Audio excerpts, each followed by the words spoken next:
Hey everybody, welcome to our special UFC 210 preview show.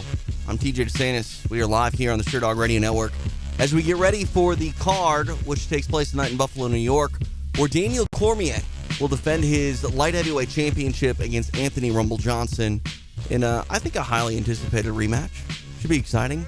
A lot to break down on this card, so we leave it up to the best in the business. That would be the Sherdog Radio Network Roundtable. Jack Encarnacao on the spot with a panel of absolute masterminds, including the mastermind, Juon Breen, who will join myself a little bit later on here for Beatdown After the Bell. Mike Fridley scheduled to join me here after the roundtable, and we will talk a little bit more. Some things happened after the roundtable was recorded. Dan Cormier and his weight debacle, I guess you would call it. So we'll kind of shake that all out here. No pun intended with the towel. What else? I don't know. We'll make our picks. Maybe put some bet on the line. Something along those lines. So check that out right after the roundtable. So without further delay, your Sherdog Radio Network Roundtable for UFC 210 here on the SRN. The following podcast is a TJ DeSantis production. Comments, questions, and inquiries can be sent to DeSantisProd@gmail.com.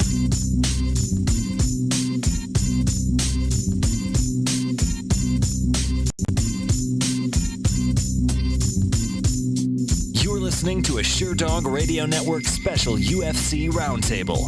Here's your host, Jack Encarnacao. And welcome to another Sherdog Radio Network Roundtable for the latest pay-per-view offering from the Ultimate Fighting Championship. It's UFC 210, Cormier vs. Johnson 2, this Saturday night as the UFC returns for the first time since 1995 to Buffalo, New York, in the KeyBank Center, all the way back when Marco Ruebusch took apart Paul Varelans with a real proto-era display of light kick violence. The UFC returns for its third show in the state of New York since that state sanctioned mixed martial arts once again.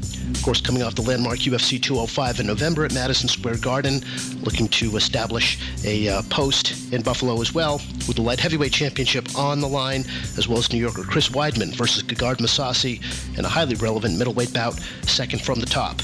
I'm your host, Jack Encarnacao. Pleased you could be back with us here to get set for UFC 210 with us. Of course, rounding out the table, we've got a great panel for you. And first up is Sherdog.com's administrative editor, host of the Juon Breen Show here on the SRN, host of Press Row. It is Juon Breen. Jordan, it's Cormier and Johnson again in Buffalo. And we had a pretty, I'd say definitive outcome the first time these two met at UFC 187. Cormier getting the third round rear naked choke. How are you feeling upon the rematch here and all we've learned about Johnson since? I'd say anytime a coach screams at you, don't quit, don't quit, don't quit, don't quit, don't quit, don't quit, after a career of quitting in critical moments, and then the guy you're facing makes you quit in the third round. And then you brag about not quitting after the fight. Yeah, one of those amazing Anthony Johnsonisms. That said, Daniel Cormier is closing in on 40, and he's facing probably on the whole the biggest, most electrifying, stupendous hitter we've seen in mixed martial arts. So if you're going to base it on having a puncher's chance, never mind the fact that Anthony Johnson is just a fantastic light heavyweight and really heavyweight otherwise, it's still a great fight. More importantly, it's a UFC pay-per-view. It's fights that matter on the whole. And even if it's not exactly a blockbuster card, the kind of thing that WMEING has been targeting since they took over the UFC and the thing that they want to make happen so they can start paying back this $4 billion. It's not that, but we're here because we actually care about fights. So in a first quarter and heading into a second quarter of the year where there's been so few major UFC cards, especially cards that have a high concentration of worthwhile content, this still feels like a breath of fresh air, even if somehow it's happening in a waterlogged and cold Buffalo. All right. So certainly an auspicious performance for Anthony Johnson the last time he met Daniel Cormier, looking to reverse the outcome and sort of the stain it left on his ability to stick with it down the stretch.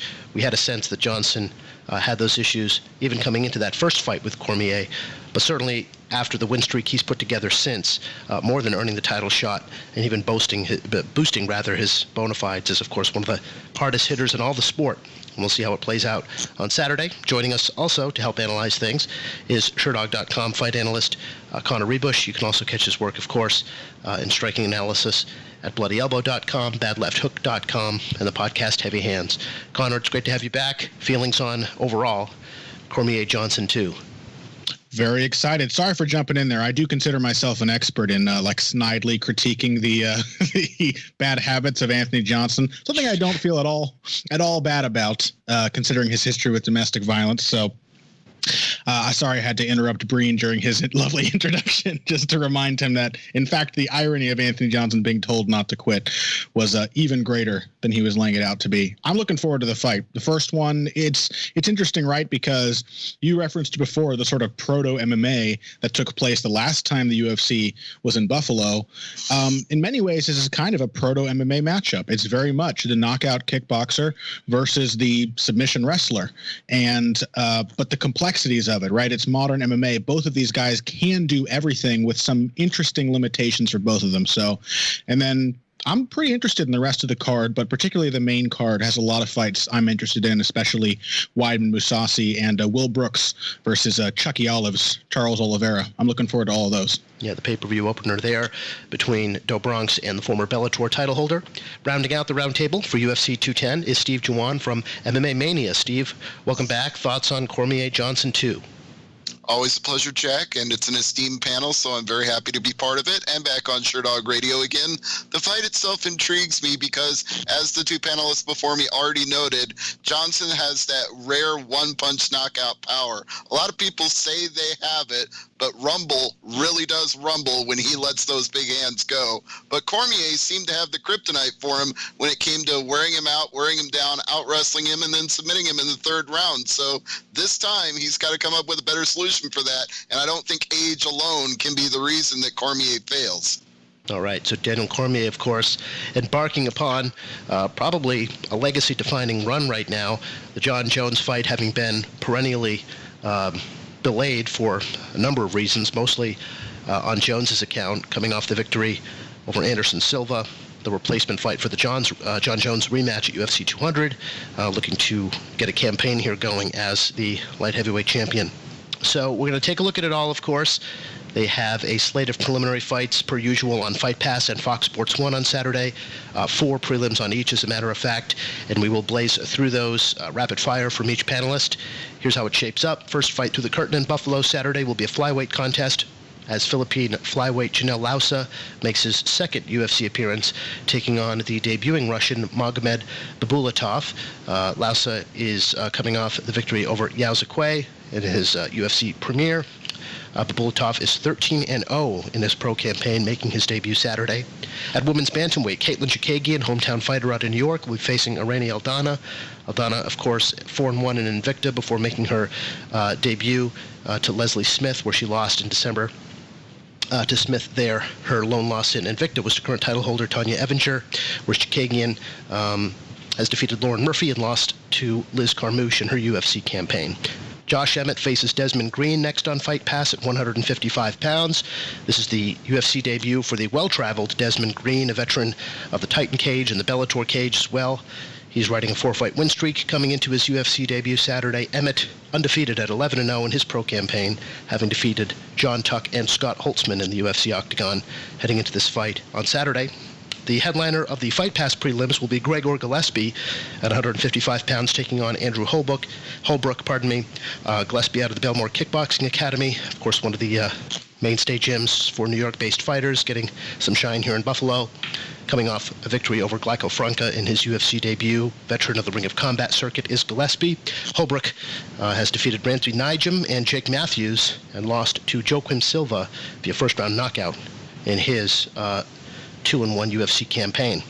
The Fox Sports 1 prelims begin at 8 o'clock in the East, per usual, and the cable prelims kick off at 205 pounds as Patrick Durkin Cummins faces Jan Blachowicz.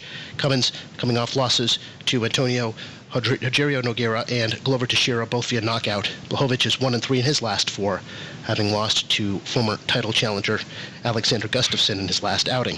Charles Rosa faces Shane Burgos next on Fox Sports 1. That'll be at 145 pounds. Rosa is 2-2 in his last 4, having defeated Kyle Bochniak and Sean Soriano, and having lost to pretty elite opponents in Yair Rodriguez and Dennis Seaver. Burgos is a Tiger Schulman product. He now stands at 8-0 in his pro campaign, and this is his second UFC appearance, having defeated Thiago dos Santos in his UFC debut. Kamaru Usman faces Sean Strickland on Fox Sports 1. That'll be at 170 pounds. Strickland now 18-1 in his pro career, his only loss being to Santiago Ponzinibbio in the UFC, and he has recent victories over Igor Rujo, Alex Garcia, and Tom Breeze coming into the contest. Usman's now 4-0 in the UFC, having defeated Hader Hassan in the TUF finale, as well as Leon Edwards, Alexander Yakovlev, and Warley Alves. And in the main event of the prelim Saturday, it'll be Miles Jury versus Mike Delatorre at 145 pounds. Jury now stands at 15-2 in his career. Those 2 losses, his most 2 recent outings, having lost to Donald Cerrone and Charles de Bronx Oliveira. Delatorre out of the MMA lab now stands at 2-3-1 in the UFC, and in his last outing lost to Godofredi Pepe via rear naked choke. So quick scan there of the prelim Saturday in Buffalo. We turn it first to Jordan Breen, your rundown of the prelims on Saturday. Well, I mean, there's exciting prospects to be had right at the gate. Magomed Bibulatov. First, we need to address the horrifying part, the fact that he's here to basically be an Instagram ploy and avatar for Chechnyan warlord Ramzan Kadyrov. He is part of his personal defense force, which means that when Magomed Bibulatov isn't training, he's hanging out on those weird Can-Am 3-wheeler motorcycles with other horrifying people, taking them in the woods and terrifying them, if not doing worse. So that notwithstanding, he's undefeated for a reason. I mean, we've talked about this time and time again. There's not really a substitute for being a hard man. Magomed Bibulatov certainly is one. And he's well-rounded. You know, you see competent boxing, spinning strikes, legitimate wrestling, offensive and defensive. He can scramble. He can lock up submissions of his own. Janelle Laus is good and should be able to be a tough worker on the feet. If Bibulatov takes this to the ground and really forces issues there, I think he can tap him out. Even if this is 15 minutes of kickboxing, I think Bibulatov mixes up the wild swinging and wild spinning enough to get his hand raised. If he's able to mature, he's probably the most interesting chance they have at someone giving Demetrius Johnson a real run for their money. But even knowing that, there's still such a big gulf between them at this point in time. There's a wait-and-see proposition. Nonetheless, he should definitely debut in style against Janelle Lausa. I like Caitlin Chookagian over Irene Aldana. Aldana's bigger, stronger. Chookagian's problems in the UFC so far have been Lauren Murphy is really big, and maybe not a great wrestler, but bigger than she was. And Liz Carmouche is much bigger and stronger and a better wrestler than she was. And so she spent really, no one has hurt Caitlin Chookagian or anything like that in the UFC or had like seriously impressive offense. When she's, lost rounds or not been at her best, she's basically just been stuck to the mat along the fence. In this particular case, she's facing someone that wants to stand up with her and someone that I think she's a more versatile kickboxer than. And I also think she's just more defensively skilled than Aldana, who will probably just get hit more, especially if Chookagian gets to warm up into a stand-up fight. She's a good and entertaining back-and-forth stand-up fighter, but I think you can see some of the gun shyness she's had against Lauren Murphy and Liz Carmouche because of the style matchup. But I like Caitlin Chookagian to win on points. Josh Emmett, Des Green, I think is closer than maybe the odds suggest. Plus, it's Des Green's backyard. He's a University of Buffalo man. Until he got kicked off the wrestling team and left school because he got caught smoking weed. Because that's what should ruin your collegiate athletics career or your collegiate career period. That notwithstanding, I like Emmett. I think it'll be back and forth, but Des Green just falls asleep at the wheel for these long periods of time. He's fairly well-rounded. I wouldn't say he's a great submission grappler, but he is a really good wrestler. He's got a powerful shot. He can defend on the feet. He can go blow for blow, and he's got a sneaky amount of power, but he spends so often moving back, not throwing, sometimes just going into these long states of inactivity. And Emmett is a dude that stays active. Even if Des Green's the one trying to, engage in the wrestling department, I think Emmett can scramble, find offense that way. And if they're on the feet, Emmett's long, he's lean, I think will stay much more active, so he's probably going to be the round winner. I expect close competitive stuff. I don't expect to finish, but I like Emmett to win on points. Gregor Gillespie, Andrew Holbrook, great little style pairing. Got to favor Gillespie. The Edinburgh National Championship, 4 NCAA All-American berths. This guy is a fantastic athlete with a great wrestling pedigree. Has looked darn good so far. And more importantly, he's getting a style matchup here that's designed to be thoughtful, competitive, but still bring the best out of him. Holbrook's not really much of a wrestler, not really much of a striker, but man, he can scramble, get weird positions, and has a great knack for generating submission offense and stays active. I think a style like that, it's great because it means Gregor Gillespie's got to protect his head, take quality shots, mind his P's and Q's. But on the feet, this is a fight where he can actually go and flex, although Holbrook is fairly awkward. He's no one that's going to tune Gillespie up on the feet for being a neophyte boxer wrestler. And if Gillespie can get on top and actually keep Holbrook down, I think he just pummels him repeatedly en route for 15 minutes. If you could get a stoppage, it'd be impressive stuff. But I think this is a style matchup that's built to try to shepherd Gregor Gillespie upward while still recognizing that Holbrook, he's got some stylistic kinks that could, throw a wrench in you and screw things up. So he's the kind of guy that'll be used to test out guys like Gillespie forever. But I think the test is just going to be a test and one that Gillespie passes in this case. I'm very intrigued by Pat Cummins and Jan Blachowicz. This is a question of seeing whose Achilles heels manifest in the most dreadful way. I imagine Cummins is slightly better insulated. His problem is being this mechanical sort of laboring striker on the feet. He just never, it's like he's got these wide shoulders and it somehow seems like he can never just throw a straight punch. Everything just curves and arcs as he throws. It not only never comes together in terms of him really being an offensively gifted striker on the feet, he's also never really been able to integrate what's a really good, powerful wrestling game into his MMA game fully. And that's how you end up getting knocked out by, just a historic Antonio Rogerio Nogueira, who, as Ryan Bader showed us, is far past shop worn at this point in time. Still, Jan Blachowicz is not someone, apart from somehow the one time he landed a liver kick on Ilir Latifi in 3 seconds, he just doesn't hurt people on the feet, because he stays on the outside. He just kind of jabs, throws these long kicks. He is not a doer on the feet, at least not in terms of anything beyond pot shotting. You're not getting volume. You're getting someone who's trying to preserve their cardio and keep people away from them, because Blachowicz has such dreadful takedown defense, and his gas tank is ultimately his biggest issue in conjunction with that. So that said, maybe he comes out, lands an aggressive shot, and cracks Cummins' chin, and we've seen exactly how Mr. Durkin reacts then. That said, knowing how just piss-poor Blachowicz' takedown defense has been on the whole, the fact that Cummins basically tries to run everyone back to the fence and crowd them anyway, I think he can get there and at least win 2 rounds, if not put a real sustained beating on Blachowicz. But I'm not confident, and I certainly don't expect a great fight. Action-wise, Burgos and Rosa, I think, is much better. I favor Burgos, but Rosa's an interesting style matchup because he kicks so awkwardly on the feet and is such an adroit scrambler on the ground. It's kind of like an Aljamain Sterling light or something like that. And that's always going to be a weird style for anyone to deal with, especially a guy like Burgos, who has like a ton of amateur experience coming up from the Northeast and stuff like that, but it's still getting his feet wet against better opposition now in the UFC. I still like Burgos, though. I think he's a much better striker, and if he can navigate some of Rosa's bizarre sort of kicking and waves of frenetic offense that he tries to use to engender scrambles, I think he can stay safe. I'll take Burgos on points. Usman and Strickland, to me, is maybe the most stylistically compelling of all the prelims, just because Sean Strickland's so big, so crafty with the jab, and so defensively savvy, but Kami Usman's a much better wrestler who's going to come in with a one-minded game plan to run him straight back to the fence behind some powerful punches, take his legs out. I really want to see how this shakes out, because I favor Usman to basically do the damn thing. I think he's going to pressure Strickland going straight forward, get underneath his jab, change levels, take him down. I don't expect a whole lot of offense, unfortunately, because Usman is, I think at this point, like a top 15, at worst top 20 welterweight, and he's facing and beating better and better guys now, but doesn't seem to be doing it in the style that, you want to see someone break out with. But that's, I think, a function of his style, the way he wrestles. It's not like he hasn't beat these guys up when he's got on top.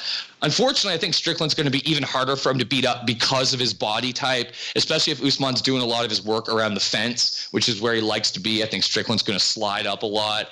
That said, we've seen one of Strickland's major problems is, he doesn't have this sense of where he's at in a fight. Like if he's winning a round, because he's not getting hit, he's sticking a jab out, and then he acts just mystified by the judges' scorecards later.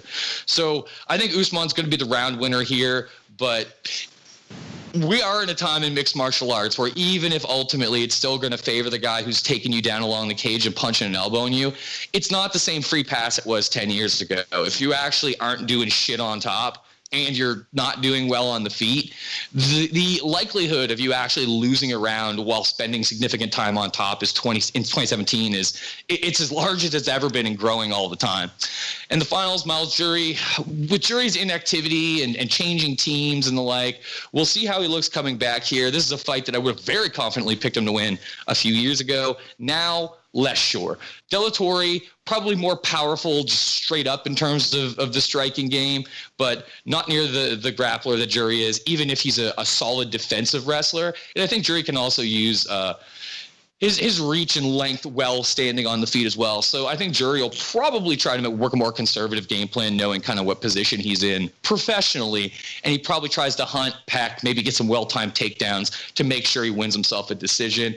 But hopefully we can see some of the flashes we saw prior to, Donald Cerrone spanking him with his foot, and then Charles Oliveira putting some stylings on him recently as well. So give me Miles Jury over 15 minutes on points as well. Thank you, Jordan Breen. Rundown of the UFC 210 prelims on Fight Pass and Fox Sports 1 on Saturday.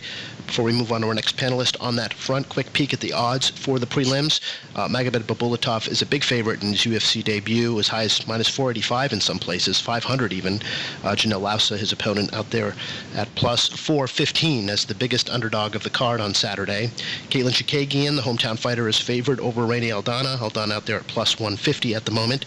Josh Emmett favored over the UFC debutant in Desmond Green. Green out there at plus 211 as the dog. Gregor Gillespie favored over Andrew Holbrook, plus 196 for Holbrook at the moment. Patrick Cummins and Jan Blachowicz. Blachowicz is favored. Close fight in terms of the odds. Cummins out there as high as plus 113 as an underdog. Charles Rosa versus Shane Burgos sees Shane Burgos comfortably favorited to maintain his undefeated streak. Rosa out there at plus 196 as the underdog. Usman and Strickland has Usman as a comfortable favorite. Strickland out there at plus 299. And in the final prelim Saturday, De La Torre and Jury. Jury a very comfortable favorite, hovering around minus 500, while De La Torre at plus 375 as an underdog to close this out on Fox Sports 1. Steve Juon, your pick for Saturday's prelims, please. All right, starting with Janelle Lausa and Magomed Biblatov. One of the things that hasn't been mentioned about Biblatov yet is he's the former World Series fighting flyweight champion, but that's kind of ridiculous considering he won the title, never defended it, vacated it, and spent most of his time doing whatever he does in Chechnya. But yeah, I mean, like it's an aside when as big of a farce as we think World Series of Fighting is, his primary employer and like national and cultural leader is someone who the longest part of their Wikipedia entry is human rights abuses. Yeah, that's what I'm saying, is it obviously is overshadowed by other things that surround Biblatov, but we're hoping... He hangs out with someone even worse than Ali Abdelaziz. Well, I mean, that's the thing, is we can make these jokes. Abdul Karim Edilov, who is also part of his team, Abdul Karim Edilov is the one who trained Kadyrov's kids for the infamous child fighting event that got them like yelled at by the Kremlin. So it's like Biblatov's not even the scariest dude on his own team who's in the UFC when it comes to being at Kadyrov's side. It's horrifying. Well, speaking of being scary, Biblatov is a guy who is a finisher in 53% of his fights. He's got 2 knockouts and 5 submissions. His last 2 bouts ended by TKO and rear naked choke. And putting all the other things in his personal life aside, his MMA record suggests that he'll win and win handily. So I've got him as my pick in the opener. Next up, Irene Aldana and Caitlin Chikagian. Aldana earned Fight of the Night honors against Leslie Smith, even though she lost. So it was a very impressive performance. She'd won her 2 previous Invicta fights by TKO, but one of the things that I think is a little suspect about Aldana is that some of the people she beat in Invicta were barely 500 or better. Colleen Schneider was 6-5 when she beat her. Jessamine Duke was 3-3 when she beat her. So it's not like Aldana was racking up wins against people at their very best. Chikagian, I believe right now, is at her best and showed that even in a losing effort with Leslie Smith. So I'm going with her in this fight. Des Green and Josh Emmett. As already noted, Green is a former Bellator fighter. He once made it all the way to the finals of the featherweight tournament, lost to Daniel Weichel in that, but he does have a 4-fight win streak going now, and he's obviously going to be popular. Even though he was kicked out of the University of Buffalo, he will be familiar to people in the area, but I don't think that alone can get him over Emmett as a team alpha male prospect with 3 knockouts, 2 submissions, 11 wins, no defeats, and this is his 3rd UFC fight, so it's not like he's going to have octagon jitters coming into this one.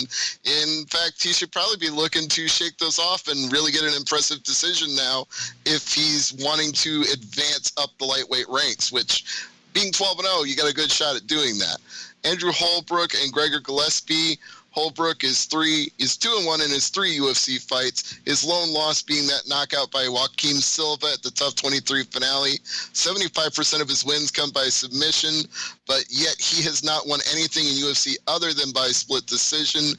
Gillespie is one of several guys on this card from Belmore Kickboxing, the same camp that Andre Harrison comes from, who recently won the featherweight title in the aforementioned joke that is World Series fighting. But you can't take away the fact that he's a World Series fighting champion from how good he is. The kid is undefeated, and a lot of those guys in Belmore are obviously iron sharpening iron, working with each other. So I expect great things from Gillespie in this fight. I'm picking him to win. Cummins and Blachowicz. This one, somebody has got to break out of the bottom 15 of the light heavyweight division and move up here. They're tied at number 12 at the time we're doing this, so it's got to be a chance to break out of the pack. I think Cummins has exceeded most of the expectations that were had for him when he came in as a late replacement to fight Daniel Cormier. He has looked good at times. Other times he's faltered when you would expect that with his wrestling ability, he would be able to take people on the ground and pummel them. He doesn't always find a way to do that, but his striking does seem to get better over time. His last big win, though, was against Feijão Cavalcante, so he really needs to step up and impress, whereas Blachowicz has also got the same problem right now, losing 3 of his last 4, same as Cummins, and he's never finished a fighter in his UFC career, and he's lost his 4 fights that he's lost by decision, so it feels like it's time for him to really come up and do better than he's done against guys like Jimmy Manawa and Corey Anderson. He really needs to step up here, and I'm going to pick Cummins to win because I feel like Blachowicz is going to fall short. Charles Rosa, Shane Burgos. Rosa is 2-2 in his 4 UFC fights. His last win was a year ago, January 17th. He says he hasn't been sidelined by injuries. He's just had some fights that he's tried to get on that have fallen short. He's tried to take fights on 10 days' notice and hasn't been able to get in. But I guess he's keeping busy working as a chef, preparing steaks for people while he's not getting fights. So at least he's got another career going on when he's not fighting in the octagon. And Burgos will be the hometown favorite because he's a New York fighter, Team Tiger Schulman fighter. It's his 2nd UFC fight. He doesn't have any signature wins other than his UFC debut. So it might be too soon for Burgos, but then again, it might not because all of his fights before he fought Silva in UFC were finishes. So I'm going to go ahead and pick Burgos to remain undefeated, move to 9-0. Strickland and Usman, I feel like Usman is the guy with the most to lose here out of anybody on the prelims. Strickland is capable of surprising him. His only loss was a unanimous decision to this guy's name sucks. Santiago Ponzinibbio. I hate saying that last name, but I got through it. He's from Porto Alegre. 66% of his wins are by finish. Or the fight was in Porto Alegre. Sorry, that name just kills me. Anyway, he's got a 3-fight win streak. He's unranked, but he's on the cusp of it if he beats Usman. But again, Usman being the guy who came out of the Ultimate Fighter top team versus Black Zillions, and 55% of his wins coming by knockout. And it just feels like Usman gets a little bit better in every single fight in UFC. Maybe not enough to wow people, but enough to show his career trajectory is going up right now. So I like Usman in this fight. De La Torre and Miles Jury. De La Torre had 2 wins in his last 6. I don't feel like this guy is really showing that he's UFC material right now. His last finish in a fight at all was Thiago Trader, and that was back in 2015. But he is a big featherweight at 6 foot, and he's going against another big featherweight in Jury at 5'11". Now, Jury's 2 losses have set him back. His changing camps has set him back. But I'm going to think that right now, with De La Torre's piss poor performance in his last 6 fights, he's just right to pick this guy apart, and I'm going to pick Jury to win. Oliveira and Will Brooks, that's main card, so I'll shut up now. Tap the brakes there, Steve. Thanks very much. As we get into the main card there. And finally, we turn to Conor Ruebusch for your rundown of the UFC 210 prelims, please. Well, a rare occurrence. We're going to agree across the board on all of these picks. I don't, however, think that suggests that this undercard is uninteresting. I think we have quite a good chance of seeing a few interesting upsets, and most of these are pretty good stylistic matchups. So we'll start with Janelle Lausa versus Magomed Bibulatov. Bibulatov, very impressive. His tendency to hang out with scary track-suited men aside, he is, of course, an extremely dynamic flyweight, really an athletic specimen, super well-conditioned, capable of doing all kinds of crazy things. It does annoy me sometimes when I see fighters like that who Bibulatov really fits my standard of a guy who throws more spinning back kicks and flying knees than jabs. But that aside, at flyweight, that kind of stuff works. The kind of speed he brings to the table. Janelle Lausa can probably catch him with a few interesting strikes on the feet, but he's basically a flyweight Jimmy Manuwa. Single strikes, a little bit too much inactivity, and definitely not capable of tangling with Bibulatov on the ground. So I'm going with the Chechenian there. I agree also. Caitlin Chookagian over Irina Aldana. Aldana is more active than Chookagian and almost certainly more powerful and a little bit bigger, better sized for the bantamweight division. Of course, before coming to the UFC, Chookagian, I believe, was mostly a flyweight. So she's still going to have trouble with these bigger women. But Aldana, as the other 2 panelists here said, will be the first fighter really to not try to wrestle her. And I think Chookagian's defensive ability is going to carry her through here, as well as the diversity of her striking, being able to mix up punches and kicks with good footwork, good head movement. Aldana is just not defensively aware. I mean, she was even eating some heavy strikes from Faith Van Duyn, despite, running her down and landing big shots of her own. She's always there to be hit when she comes forward. I think Chookagian will be capable of landing those strikes. Des Green and Josh Emmett. I also like Josh Emmett here. I think he's basically an advertisement for all of the best things about Team Alpha Male. He comes in great condition. We saw him basically exhaust himself in a fight with Scott Holtzman, a fight that was at a crazy pace throughout, and still managing to put out good offense throughout the 3rd round of that fight. Despite being visibly tired, he doesn't fight like he's tired, and that's a good thing. And Green, not only does he have those long bouts of inactivity that Jordan mentioned, also tends to be a little wild coming in sometimes. And Emmett really does have a propensity for sharp counter punching. He's very good at staying low, moving his head, and landing short shots in the pocket. So I expect that Green will run into trouble whenever he does try to close the distance and leap in with those sort of trademark strikes. As for Gregor Gillespie and Andrew Holbrook, I do think that Holbrook may surprise Gillespie here. He's not a great striker, not a fantastic takedown artist. Jordan hit all of those points, but he is willing to pressure, and he's very tough. And Gillespie did struggle with the striking pressure of Glyco Franca in his last fight. Holbrook also not going to gas out the way that Franca typically does, and really is not going to be as fearful of the wrestling. When Franca was taken down by Gillespie, who has a fantastic double leg, great commitment to his shots, that basically sealed whatever round that Gillespie was getting the takedown in. Holbrook is very, very crafty on the ground. Great front headlock game. He's got several wins, I think, by guillotine and anaconda. Also a really nice back taker. So Gillespie really will have to watch his P's and Q's on the takedowns. However, I do think that Gillespie will also probably get a chance to show off some of his striking defensively, like a lot of guys from Belmore Kickboxing Academy. He leaves a lot to be desired, pretty hittable, but he's got really nice offense, a good sharp jab, nice timing. He knows how to mix up his strikes and set up different shots in his combination. So I think Gillespie will be able to win on the feet, and then will probably have a fairly easy time on the ground. But again, he's going to have to watch his neck with Holbrook. As for Pat Cummins and Jan Blachowicz, what a fight, eh?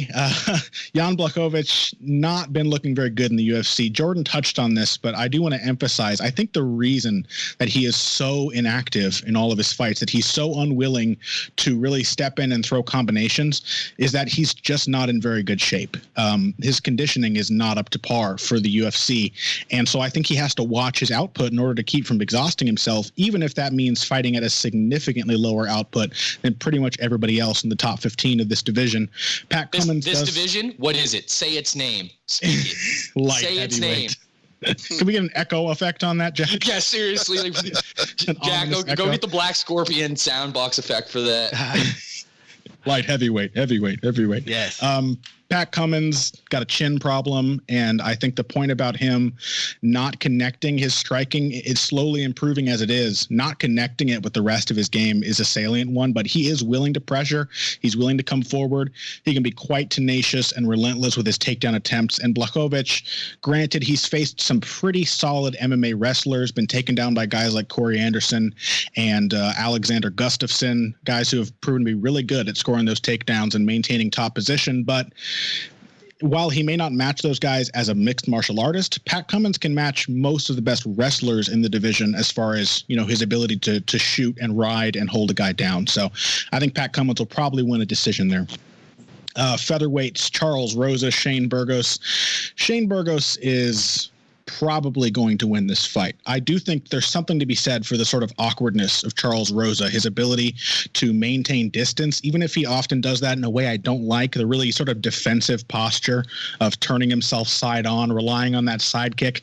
I don't love that. I'd much prefer a jab and for you to face your opponent basically at all times. But Rosa does fight from a long distance, and Burgos tends to like to counter mostly with short punches. So he may have to do some work to get inside. And of course, Rosa does have a really nice scrambling ability on the ground. Burgos has shown solid takedown defense, especially very good composure when he's being tied up. But Rosa might be able to surprise him there. I do think, however, that Burgos's power, his growing confidence in his ability to be aggressive, come forward. He looks a lot like another Tiger Schulman fighter, Jimmy Rivera, who likes to pressure, but also, waits on his opponents to open themselves up. Burgos may have to get a little more aggressive than he usually wants to here, but I think the power in his hands and his clean technical striking will carry the day for him. I'm very excited for the welterweight fight here. I have not been making method picks here. Burgos by decision is my pick. Sorry. I'm very excited for the welterweight battle between Kamaru Usman and Sean Strickland. I'm a big fan of both guys. I'm especially a huge fan of Sean Strickland. He does have a problem that a lot of fighters have. I compare him all the time to guys like Jorge Masvidal, Gegard Mousasi in his younger days. I call these guys young veterans because most of them came up, basically debuted very young. I think Strickland started fighting professionally at 16 or 17, and they fight grown men, and they fight really experienced fighters on the regional circuit, and they sort of develop I think a kind of defensive mindset. So we've often seen this from Jorge Masvidal, where he's doing well and he's not being beaten up, But it seems that in his mind, that means he's winning, even if he's not scoring as many points as he should. And Strickland has had that problem. I do think that he's aware of it, though. I think he's trying to change it. Sam Alvey, of all people, urged him to be more active in the third round of his fight with Tom Breeze, and Strickland did it. He came forward. He started trading punches. He threw more combinations. If he can press Usman a little bit, if he can keep himself in the center of the cage, because as Jordan said, Usman really likes to wrestle against the fence, Strickland is definitely capable of surprising Usman, but Kamaru is just a really fantastic wrestler. When he gets his opponents backed up against the wall, he has that sort of Mirsad Bektic or Khabib Nurmagomedov-esque ability to sort of tie people up, make them carry his weight, pin them in an uncomfortable position, and then go to work with his strikes. But again, striking not totally married to the rest of his game just yet. I think he looks clean and technical, but like fighters like Frankie Edgar or Wilson Hayes, his striking is not nearly as effective when he doesn't already have his wrestling game going. So if Strickland can control the distance and deny him the space against the cage that he wants to score those takedowns, he can give Usman some trouble with his striking, with that sharp jab in particular. And then for Miles Jury, I like Usman by decision. And then for Miles Jury, Mike De La Torre, we don't really know what Miles Jury is going to look like. 2 camp changes since his last fight, I believe. But I have a feeling that he's been making these camp switches in the hopes of bringing back some of the aggression to his game that used to sort of be a trademark of his before he got into the UFC and before he sort of was tamed by the guys over at Alliance MMA. I'm hoping to see him be a little more aggressive here, although, of course, he will still need to be controlled. Mike De La Torre's big problem is that he's really willing to brawl when his opponents press him hard, and he's dangerous, but he's also wide open when he does that and doesn't seem to have the best chin in the world. Jury, of course, also has a really nice wrestling game. De La Torre, a very good defensive wrestler, but when he is defending, he is not attacking. He's not really good at turning those sprawls and those clinch positions into offense. So Jury will at least be able to control him if he tries to use his wrestling. I think if Jury does come out more aggressively, he can take advantage of that cracked De La Torre chin and get a second round TKO. Very nice. Panel agrees across the board, as Connor mentioned, on every prelim for UFC 210, which is a rarity, but well-reasoned. I'm just gonna be this could be my strategy now, because if I make every UFC pick the same way as Connor for the rest of the year, he can never catch me in the picking and grinning league for the site.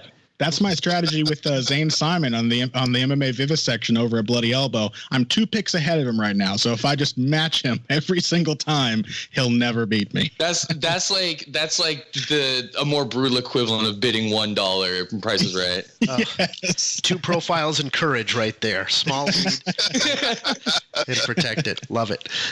So we now turn our attention to the main card, 10 o'clock Eastern start time per usual on pay-per-view Saturday, and it opens at 155 pounds as Will Brooks, the former Bellator title holder, faces Charles do Bronx Oliveira. Will Brooks is now 30 years old and 18-2 in his mixed martial arts campaign. Out of American Top Team, he's coming off the loss to Alex Oliveira via third-round knockout on October 1st of 2016, the John Lineker Dodson Fight Night card, and that was obviously a huge loss for Brooks. His only other loss was back in 2013 via flash knockout to Sada Wad in Bellator in 43 seconds. Other than that, flawless all across the globe, and in particular in the Bellator cage, where he defeated Michael Chandler via split decision in 2014 in May, and then came back in November of that year to finish Chandler in the 4th round via TKO to retain the Bellator championship at the Tito Ortiz-Stephan Bonner show. So certainly among the elite lightweights in the entire game during that Bellator run, and remains very highly ranked. Defeated Ross Pearson in his UFC debut at the TUF 23 finale last July, but then the hiccup against Oliveira, and an unfamiliar position for Brooks coming off the loss, opening us up on pay-per-view Saturday. Charles Oliveira, of course, veteran of the division, 27 years old now, 21-7-1 in MMA, with 13 of his 21 wins coming via submission.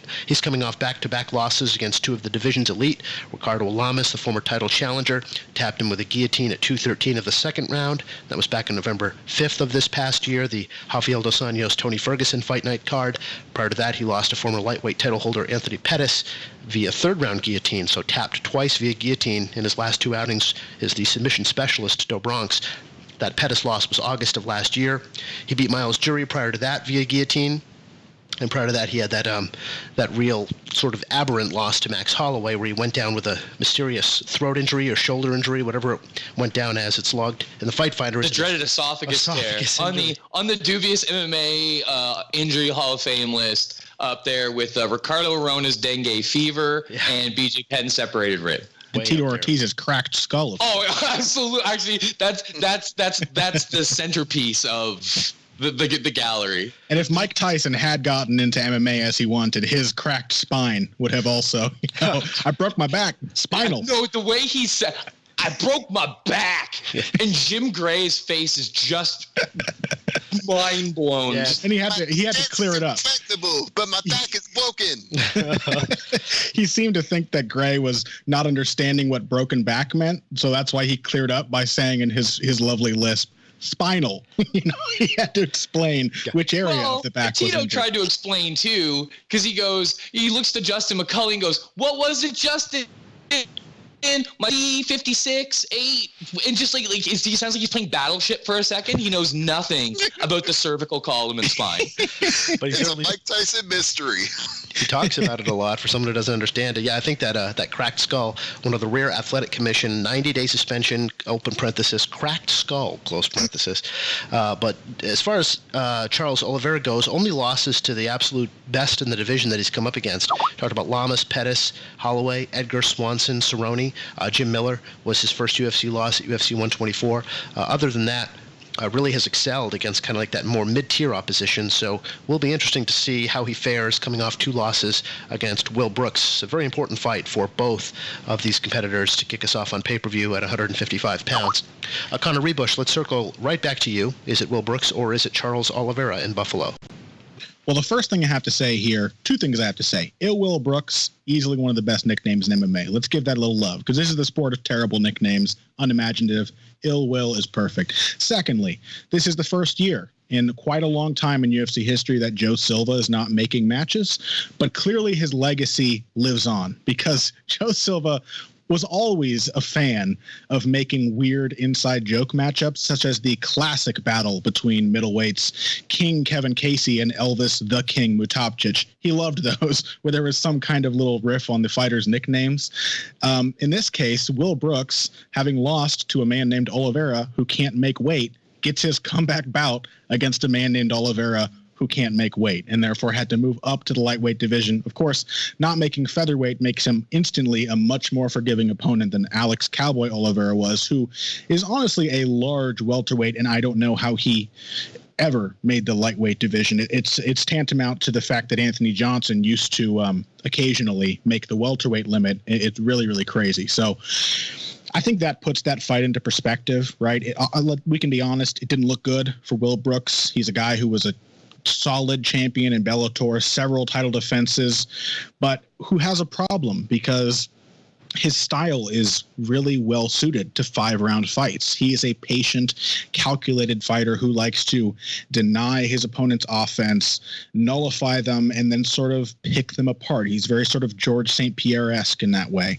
And that's a style that's hard to make work in 3-round matchups. Remember, GSP was a much crazier, more aggressive fighter when he was in 3-round matchups, and it wasn't until his championship reign that he developed his sort of tactical defensive style.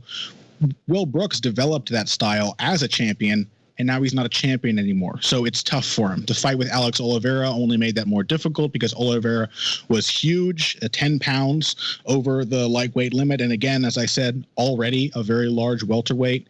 And of course, Brooks got his rib broken in that fight. He was being competitive, though. I think that has to be said, and fought for an impressively long time after breaking his rib, an injury that, if you ask anybody who's ever experienced it, they'll tell you that it's pretty much impossible to fight through.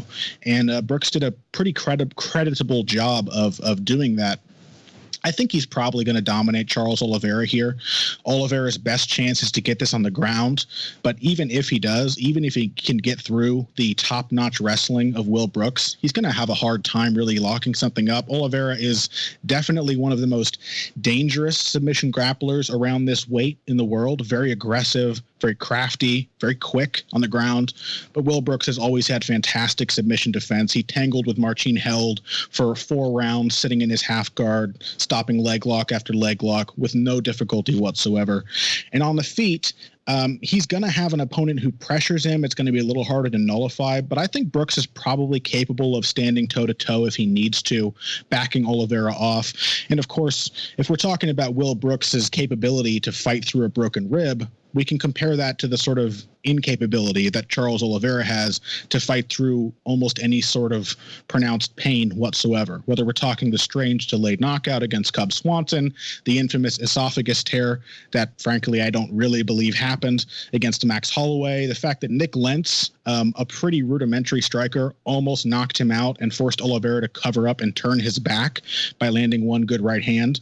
Will Brooks is not a finisher, but I think he probably will be capable of hurting Oliveira at least once in this fight, and that should help him to win a round, even if he's playing his more conservative game. So I like Will Brooks. I've gone back and forth here on picking him by TKO or decision, I think on heavy hands. I sided with my co-host Patrick Wyman and said TKO, but my Sherdog preview says decision, so I'll stick with consistency since we're on the Sherdog Radio Network. I'll say Will Brooks by unanimous decision. Yeah, split the difference. Why not? Certainly a strong ballot for Conor Ruebusch in the favor of Will Brooks. He is a relatively comfortable favorite, but not really wide odds against Oliveira. He's out there. Oliveira, that is, at plus 227 at the moment as an underdog. Will Brooks coming in, looking to bounce back. Again, those mitigating circumstances in the Alex Oliveira fight. Very important to point out, as Conor did, as it regards Will Brooks' first UFC loss. The pick is Will Brooks from Conor Ruebusch. Steve Juon, what say you on our main card opener? Well, first of all, I really don't even credit that last fight as a loss for Will Brooks because of the fact that he was taking a fighter who was much bigger on the scale and probably even bigger than that once he finally stepped into the octagon. And as noted, Will Brooks did try to get that out when he got a tough injury during the middle of that fight, but he was fighting a much bigger man, much heavier man, a much stronger man, and it really wasn't even a fair fight in terms of the weight class. So hopefully this Oliveira will actually make weight. Although it's sort of interesting that Ill Will had to rest in peace in his last fight, and he's fighting a guy named Duke Bronx. Maybe he should be named Duke Queensbridge, and it would all come full circle. But as for the fight, I like Brooks' overall game better than Oliveira. The losses that he's had to Holloway, Pettis, and Lamas, some suspects, some not. But it just doesn't feel like Oliveira is in a good groove right now with 3 out of his last 4 losses. And I think Brooks is a much better fighter than we saw when he was completely mismatched with a guy that was way too big for lightweight, or at least a lightweight in that fight. So I expect Brooks to shine here. His defense will be impregnable, much like Mike Tyson, and I expect him to get the win. All right, very good. Fun and entertaining pick there for Will Brooks. Jordan Breen, close us out. Is it unanimous for the former Bellator title holder here?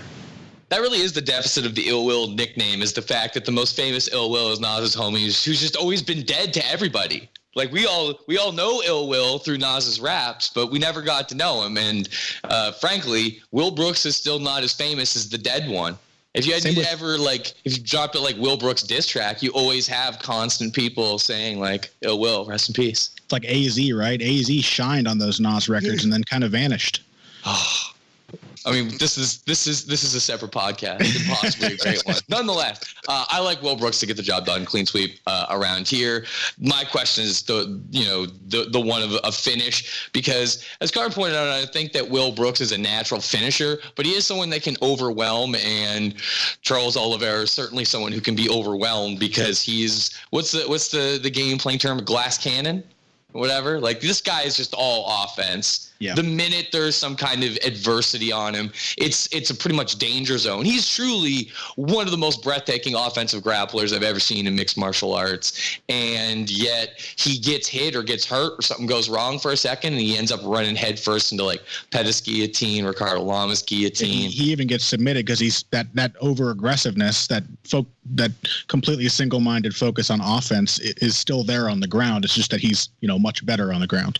Exactly. And here I think Will Brooks will be perfectly insulated to sit there and pound him if they're on the ground. And on the feet, he can beat up and try to terrorize Charles Oliveira as best he can. And I think ultimately he'll prove successful. Will Brooks is going to be the round winner here, standing and on the ground. I think there's always that chance because of truly how offensively gifted the Bronx is, that he could rip something in a scramble. But even then, it's possible Brooks escapes, and I don't see Oliveira having the stick-to-itiveness to throw up like serious attempt after attempt after attempt. He's brilliant at his most brilliant, but and even if it is a function of competition, I mean, I'd like to re-echo that, because this is the Bronx's Achilles heels and sort of like the uglier side of his fighting profile come out when he is facing basically perennial top 10 talent for the most part. Unfortunately, that's Will Brooks, and even if Charles Oliveira is moving up to the healthier weight class he belongs in, even if he's someone that, if he keeps fighting MMA, is going to have a winning streak eventually, because he's not going to fight this competition forever. And a successive string.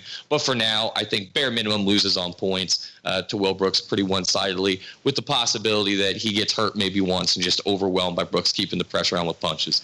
Okay, can we decide as a community to eschew the Bronx and officially unanimously decide that Charles Oliveira's nickname obviously should be Chucky Olives?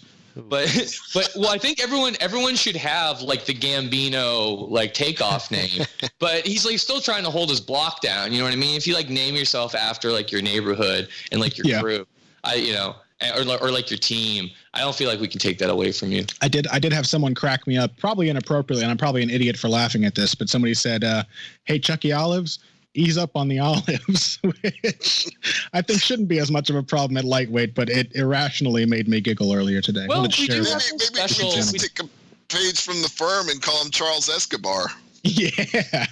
We do have a long-running history of fighters who just managed to specially below weight class in multiple categories. I believe Wagner Fabiano missed weight in 3 categories. Or no, Fabio Hollanda, missed weight in 3 categories. Hani Yahya has missed weight in 3 weight classes. John Lineker. John Lineker, multiple class weight.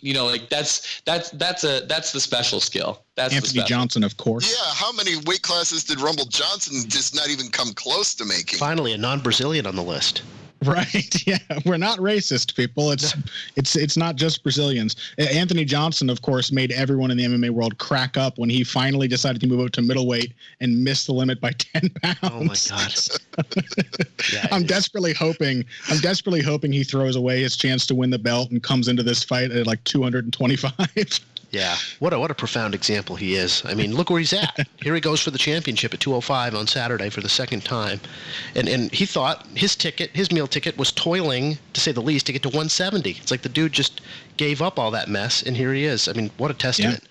Yeah. Guy who continually misses weight and struggles with adversity. Maybe there's hope for Chucky Olives after all. There we go.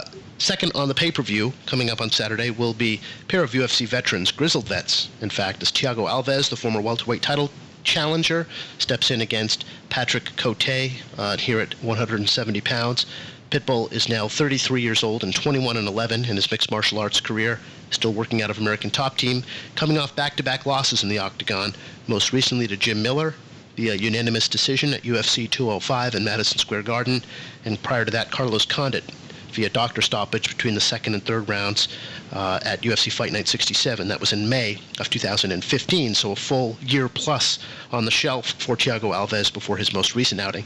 Prior to those 2 losses, he defeated Jordan Meehan and Seth Paczynski in the octagon, and of course has fought all manner of competition, including Campman Fitch. The George St. Pierre title match was at UFC 100, which he lost over 25 minutes, but had a tremendous string of stoppages coming into that fight and victories. Matt Hughes, Carl Parisian, Chris Lytle. He beat Josh Koscheck in a very, very good performance at UFC 90 to punch his ticket. Has sort of struggled to get back to that stature ever since. He faces Patrick Cote, who's had a real late career surge of impressive performances and great adjustments that he's made. He's now 37 years old, 23-10 in mixed martial arts. The Quebec native is coming off a loss to Donald Cerrone via third-round TKO. That was in June of last year, the Stephen Thompson-Roy McDonald Fight Night card. And that snapped a 3-fight win streak late in his career that Cote was able to put together, defeating Ben Saunders, Josh Berkman, and Joe Riggs. He lost to Stephen Thompson over 15 minutes at UFC 178 back in 2014, and of course has been fighting for the UFC. Really, of course, the debut was UFC 50 against Tito Ortiz, then came back for a couple more fights. So has been in and out of the octagon here for 13 years. So interesting fight between two veterans. Second up on the pay-per-view main card Saturday in Buffalo. Jordan Breen, let's circle right back to you. Is it the Predator or is it Pitbull? Oh, man. This one probably confuses me and leaves me just feeling just bizarre more so than any other fight on this card. First of all, who would have ever thought we'd be at a point with Thiago Alves and Patrick Cote in 2017 on the main card of a pay-per-view? Like, what? Mm-hmm. It's a bizarre, I think, situation for a couple reasons. I thought it was absurd that people thought Cote had a chance against Donald Cerrone simply because of the level of offense that Cerrone has. And while Thiago Alves at one point was a great predatory offensive fighter who could really get off first and attack people and hurt them and rip their legs off and then go for flying knees and deliver heavy punches, he's really turned into more of a counter fighter. I'm willing to, I don't want to throw it out entirely because he did not look good against Jim Miller, but granted, this is 170 and not 155. My big problem is, on the whole, it seems like Alves just isn't as good at defending the takedown and moving around as he's become more of a counter fighter.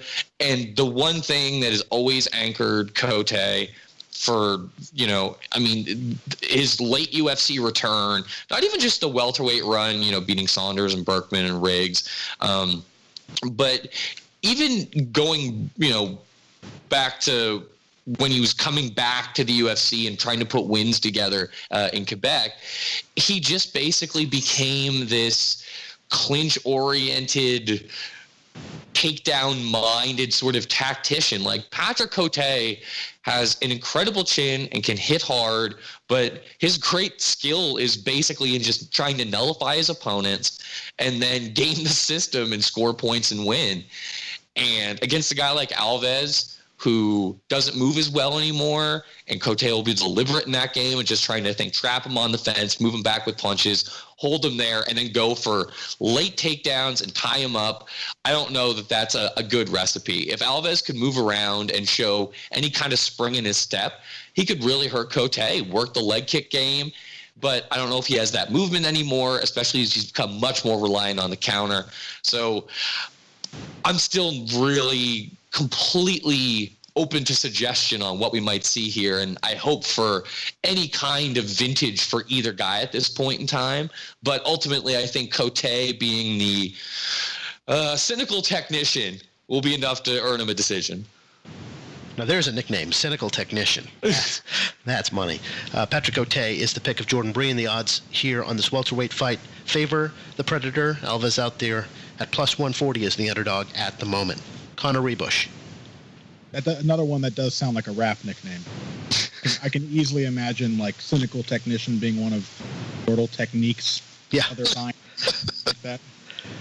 The Cynical Technician. That's good. That's brilliant.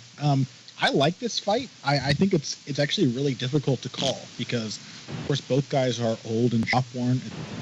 Tay significantly older than Alves, but has arguably had better success recently. Then again, Alves has fallen to really good fighters. You know, Jim Miller, who now that he's past the Lyme's disease period of his career, seems really resurgent, has been fantastic performances. Always an underrated striker, and of course used his wrestling to nullify a lot of what Alves did in that fight. That is a little worrying to me. Guys, audio-wise. How much better? Oh, sorry. Must have been a mic connection. Sorry about that. No problem. There's something about Alves not stopping Jim Miller's takedowns that really does worry me because, of course, a hallmark of Thiago Alves' game was always his phenomenal takedown defense. You know, beating Josh Koscheck was very impressive. Only really George St. Pierre in his prime was ever able to make Alves look, you know, less than ideal as a defensive wrestler. And Maybe it's because Alves was always really reliant on the athleticism that now, with a really long career behind him, a lot of tough fights and a lot of injuries recently, has sort of started to fade. But I do think there are some things to like about Alves in this fight. Thank God he's back at welterweight. He wasn't able to make the lightweight limit. I think that probably did diminish his ability to fight competitively with Jim Miller, trying to suck himself down to 155. Back at welterweight, I think he'll look better, and he does throw more volume than Patrick Cote, even being more oriented to the counter, less, very much like Shogun Hua in a lot of ways, isn't he? More oriented around counter punching, less willing to throw his kicks, probably less capable of throwing the kicks the way he used to. But even that iteration of Thiago Alves tends to throw more volume, have higher output than Patrick Cote, who, as the cynical technician in this late stage of his career, is really sort of searching for a few big shots, chopping away with the occasional low kick, and then grinding people against the fence or taking them down when he can. I don't think Cote is a fantastic takedown artist. I would be surprised if he repeatedly got Alves off of his feet, even in light of what happened in the Jim Miller fight. But he can't probably spend some time nullifying Alves against the fence, although, of course, Alves is not a bad clinch fighter, and so we may have some interesting exchanges there.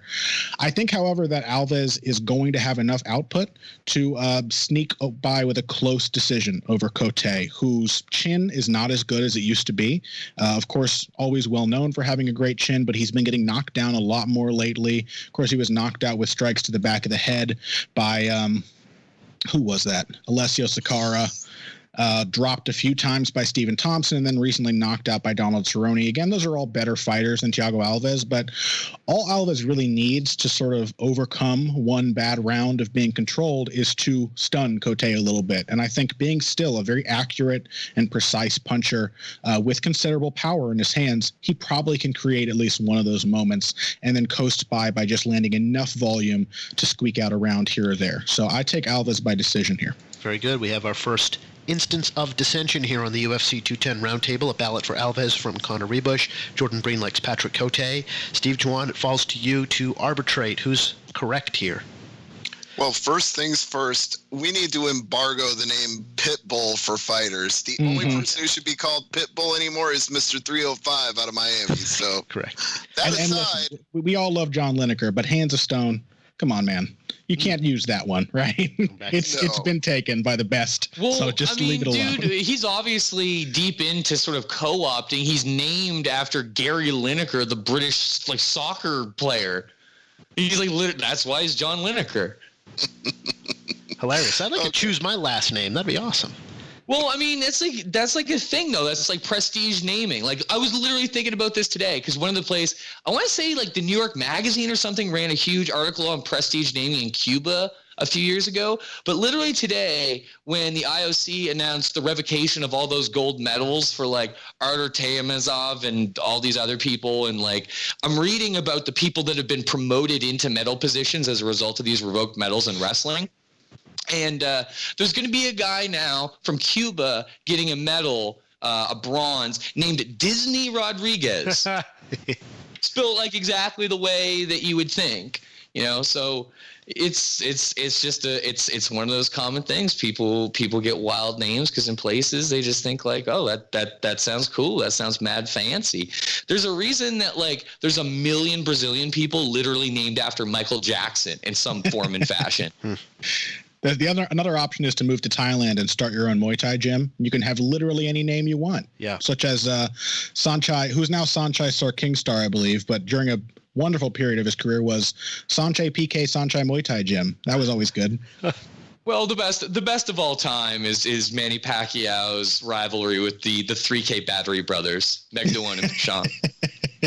F-16 is the name of a fighter in Thailand. That's a good one. Goddamn. I'm not fighting F-16.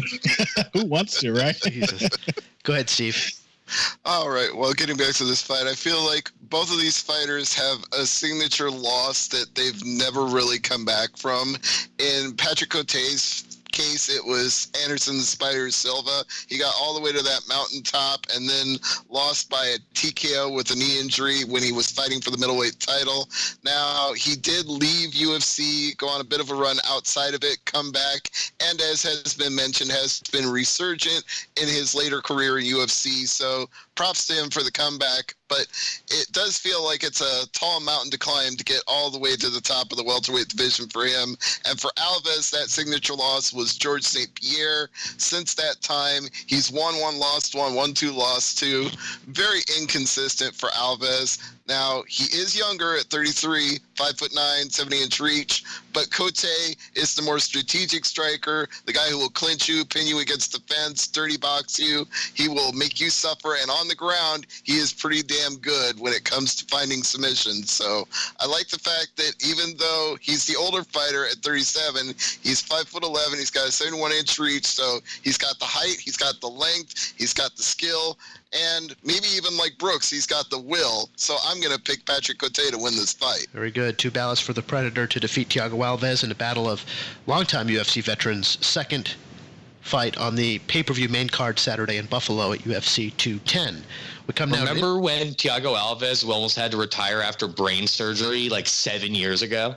Yeah. I remember he was... and here we are in 2017. What a strange world it is. He was flagged in New Jersey, and I remember an interview he did in his hospital bed after the surgery, and it seemed so alarming the way that they were describing. It was like a blood vessel that was constricted in his head or something. I'm more alarmed that Rashad Evans still fights at this point. I don't think we've ever gotten the full disclosure on what's going on with him. Certainly happened. In terms of pure, across the board aggregate surgeries up and down the body and serious invasive ones, Alves may have the most in the UFC. Yeah, and he at may least, be younger, at least if we consider just their MMA careers. Obviously, like, there's a lot of people in amateur wrestling who come into the game, but like, he has had like truly, I think he had 4 or 5 surgeries in 2010 alone. Wow. And he may be younger in this fight, but it's kind of alarming to look at his Wikipedia page and remember he debuted against Gleison Tibau in 2001. Yeah. Yeah, that was a much different time for Thiago Alves. He is facing Patrick Cote. On Saturday, we move to women's strawweight now, as the UFC apparently has designs on doing something with Cynthia Calvillo in terms of pushing her strong in just her second appearance and 5th pro fight, second UFC appearance, I should say. Here she is getting the main card treatment against a debutante in Pearl Gonzalez, who's getting her first UFC assignment here on Saturday at UFC 210. Calvillo out of Team Alpha Male. Did look quite impressive against Amanda Bobby Cooper, wrapping up a first-round rear naked choke for the submission at UFC 209 just last month in her UFC debut. Just quick turnaround here and great placement for her. Her prior 3 fights were a pair of TKOs and a decision. Cynthia Calvillo is 29 years old, and here against Pearl Gonzalez, coming into the UFC for the first time out of San Diego Combat Academy. She is 30 years old and 6-1 in her campaign.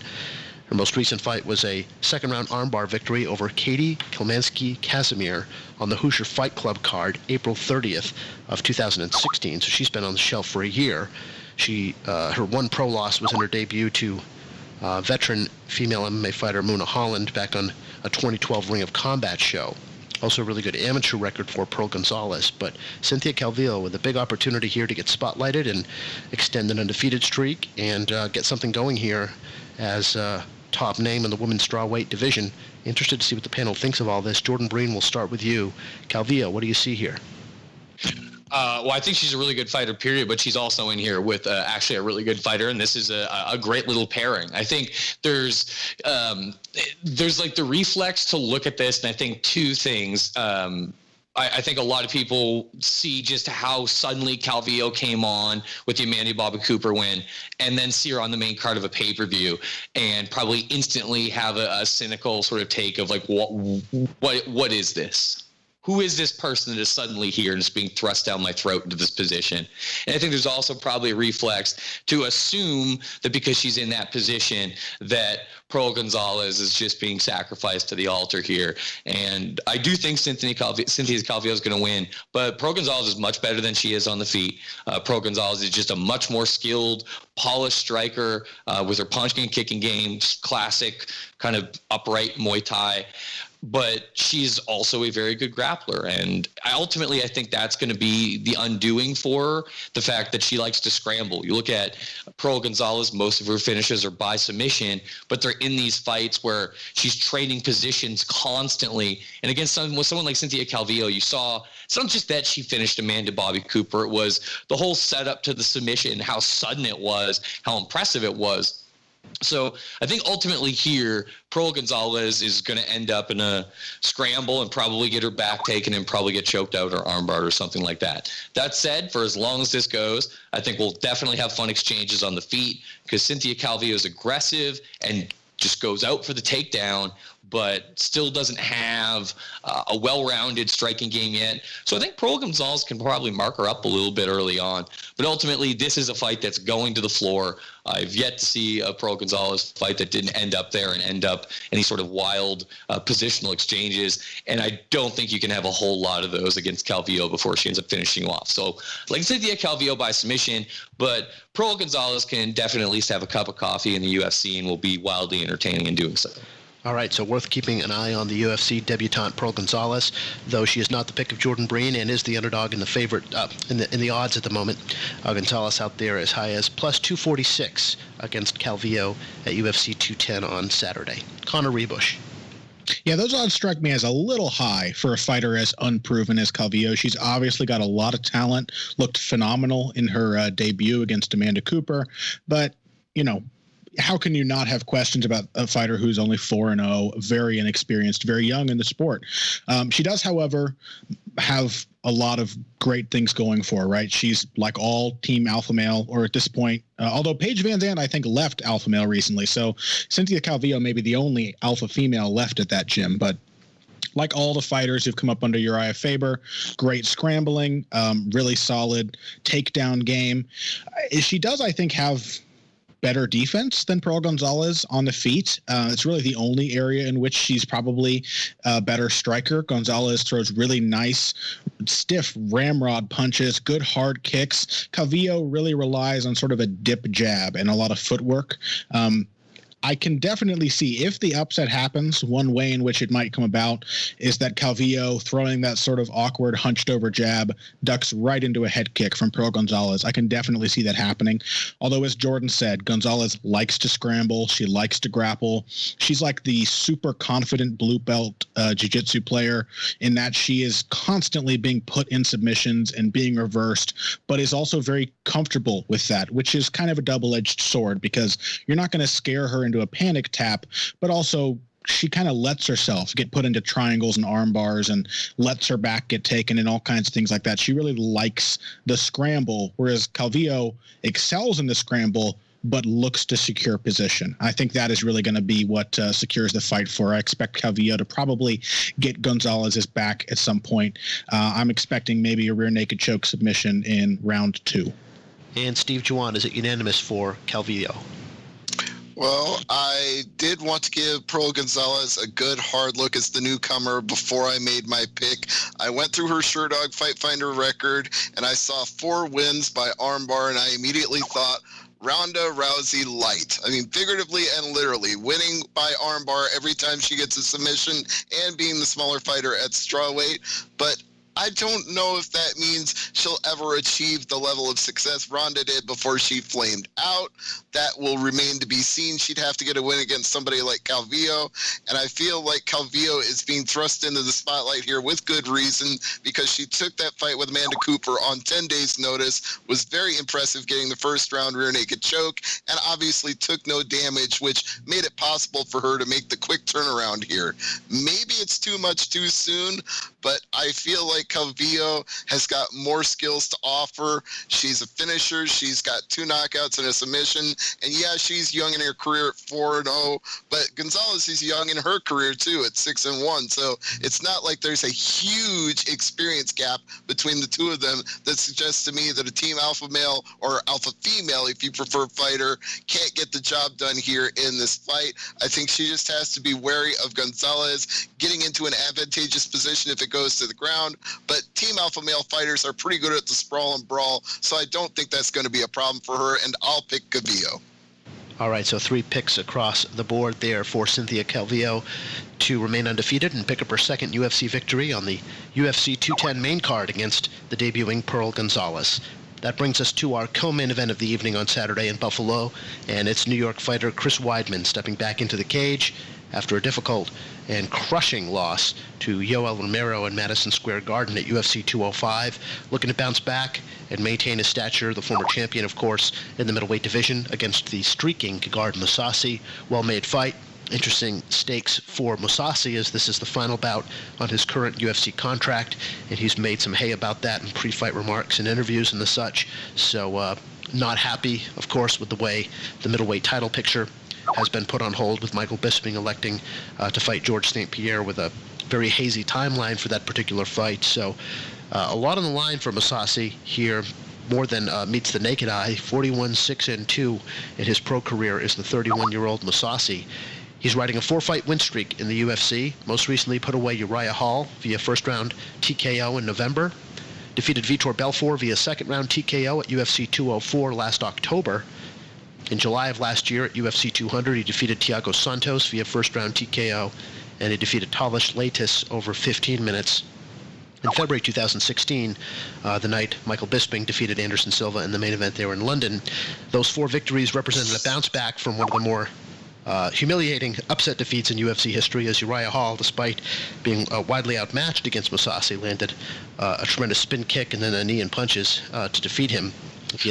That's what you're going to call that. Just a tremendous spin kick and then a knee and punches. The flying knee was also absolutely insane. Oh, yeah. And he still needed like 20 punches to stop Mousasi. That is possibly just the most insane violent combo in the history of high-level mixed martial arts. Certainly He wasn't unconscious either. He stood up after it was stopped. It was like I would compare Mousasi's reaction as well as the vicious chain gunning his head took to when Nick Diaz was knocked out earlier in his career by Jeremy Jackson and just got his head like crossover dribbled 30 times, but then stood up 2 seconds later. Moose is a guy who took about 1 billion full power punches from Hector Lombard way in the early days of his career before he really knew how to strike. Still won the fight. So definitely one of the most durable guys in the sport. Yeah, despite it being a loss, that Hall fight might be all the indication a Chris Weidman will need that the path to victory Saturday in Buffalo is not a knockout or a stoppage at the end of strike. Although he does have a predilection for spin kicks himself, as we all remember. Yeah, right. Oh boy. Efficacious as ever. The losses for Mousasi, with the exception of that Hall upset, tell a tale. Jacare via guillotine in 2014, Lyoto Machida over 25 minutes in 2014, and that's it since Mo Lawal pinned him down for a 25-minute decision in the Strikeforce light heavyweight title match, in 2010. So really an all-time elite guy in the division is Mousasi here, looking to make it 5 straight against the former champion Chris Weidman, who prior to losing to Yoel Romero lost the championship to Luke Rockhold at UFC 194 via 4th-round TKO as Rockhold caught up to him and put him away violently back in December 2015. Weidman came into that fight with a highly compromised neck and an injury that it took him some time to heal from. Of course, the Romero crushing flying knee knockout at 24 ticks of the 3rd round. After he had a pretty good first round and a competitive second against Romero, also raised some questions about how easy it's going to be for Weidman to bounce back. Very, very violent stoppage loss there.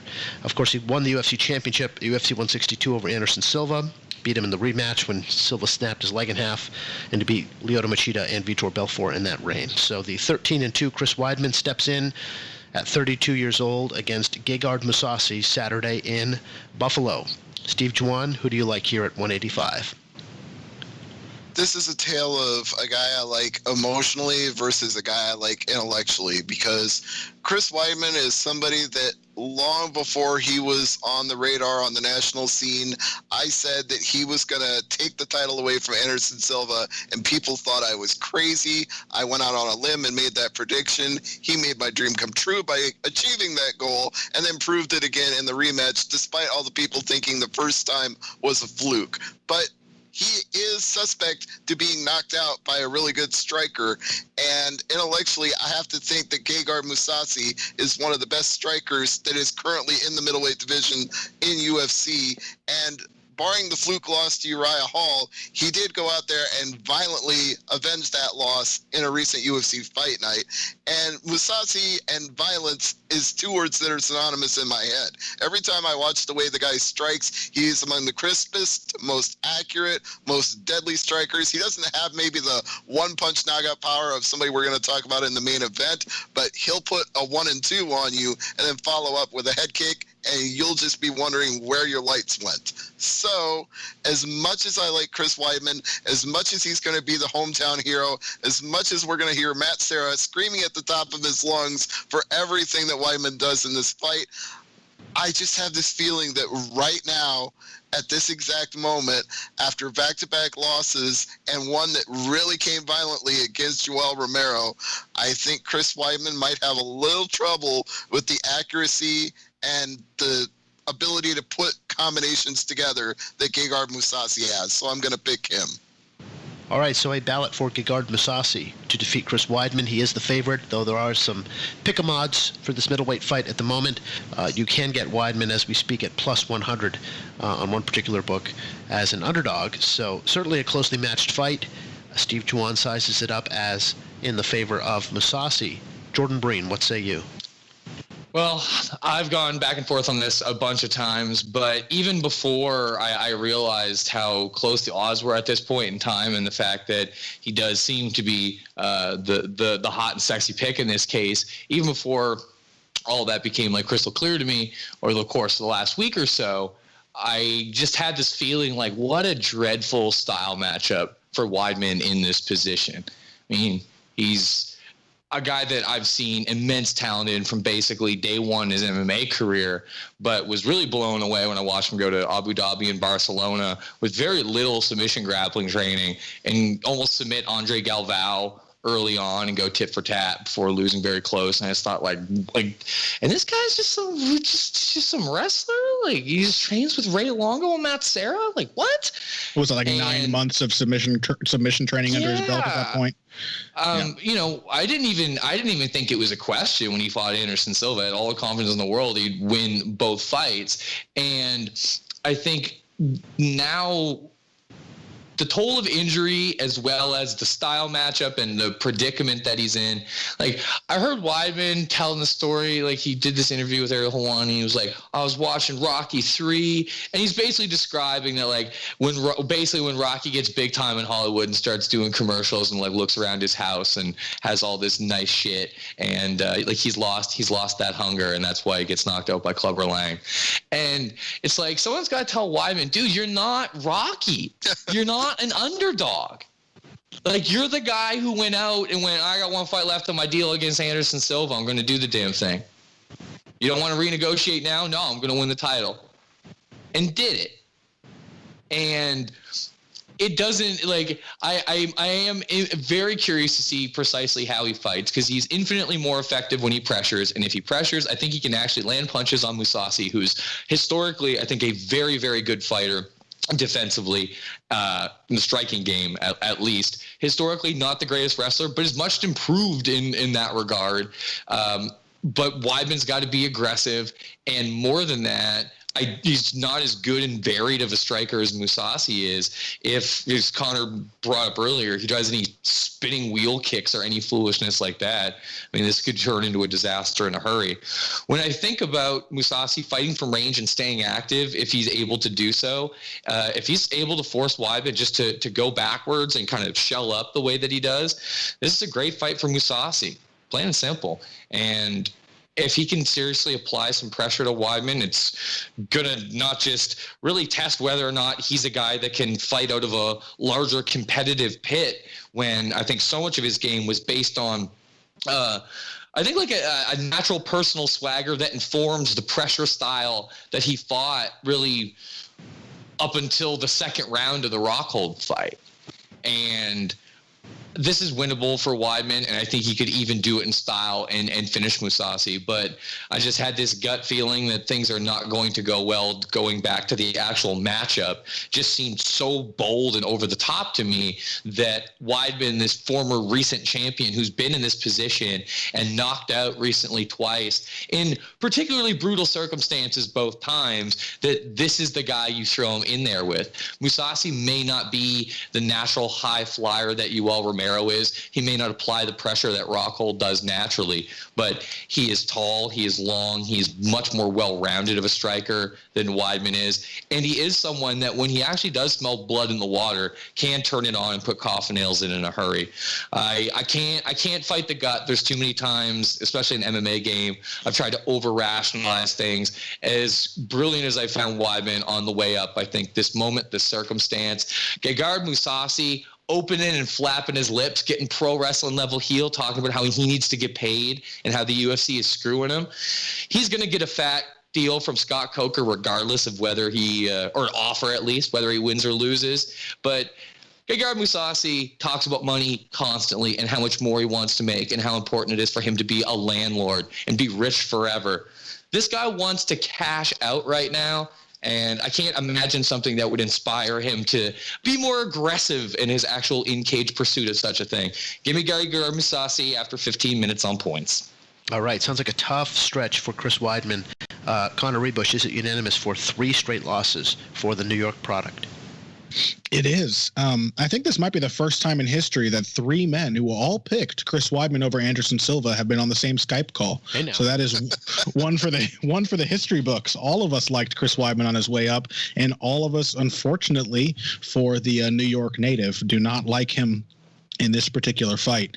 I do think it's definitely a winnable matchup for Chris Weidman. The fight is essentially a pick'em, and if we do see a Weidman win, my feeling is it's probably going to look a lot like Gegard Mousasi's fight with Jacare Souza, who pressured Mousasi, like Weidman, couldn't fight at a crazy pace, but kept the pressure on, looked for takedowns whenever he could, and controlled Mousasi on the ground. And that is something Weidman is definitely capable of. He is obviously a grappling prodigy, a very effective wrestler.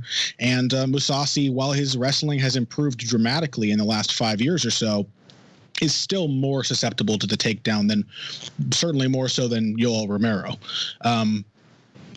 But there's something here, right? Chris Weidman, I just don't really know where he's at this point in his career. As prodigious as he's been as a grappler since he started training for MMA, I haven't really seen his striking improve all that much in any marked way. And I had really high hopes in that fight with Yoel Romero that because he'd basically spent the last year training with Mark Henry, who's one of my favorite trainers, I think turns out excellent boxers, that he would make some real noticeable improvements.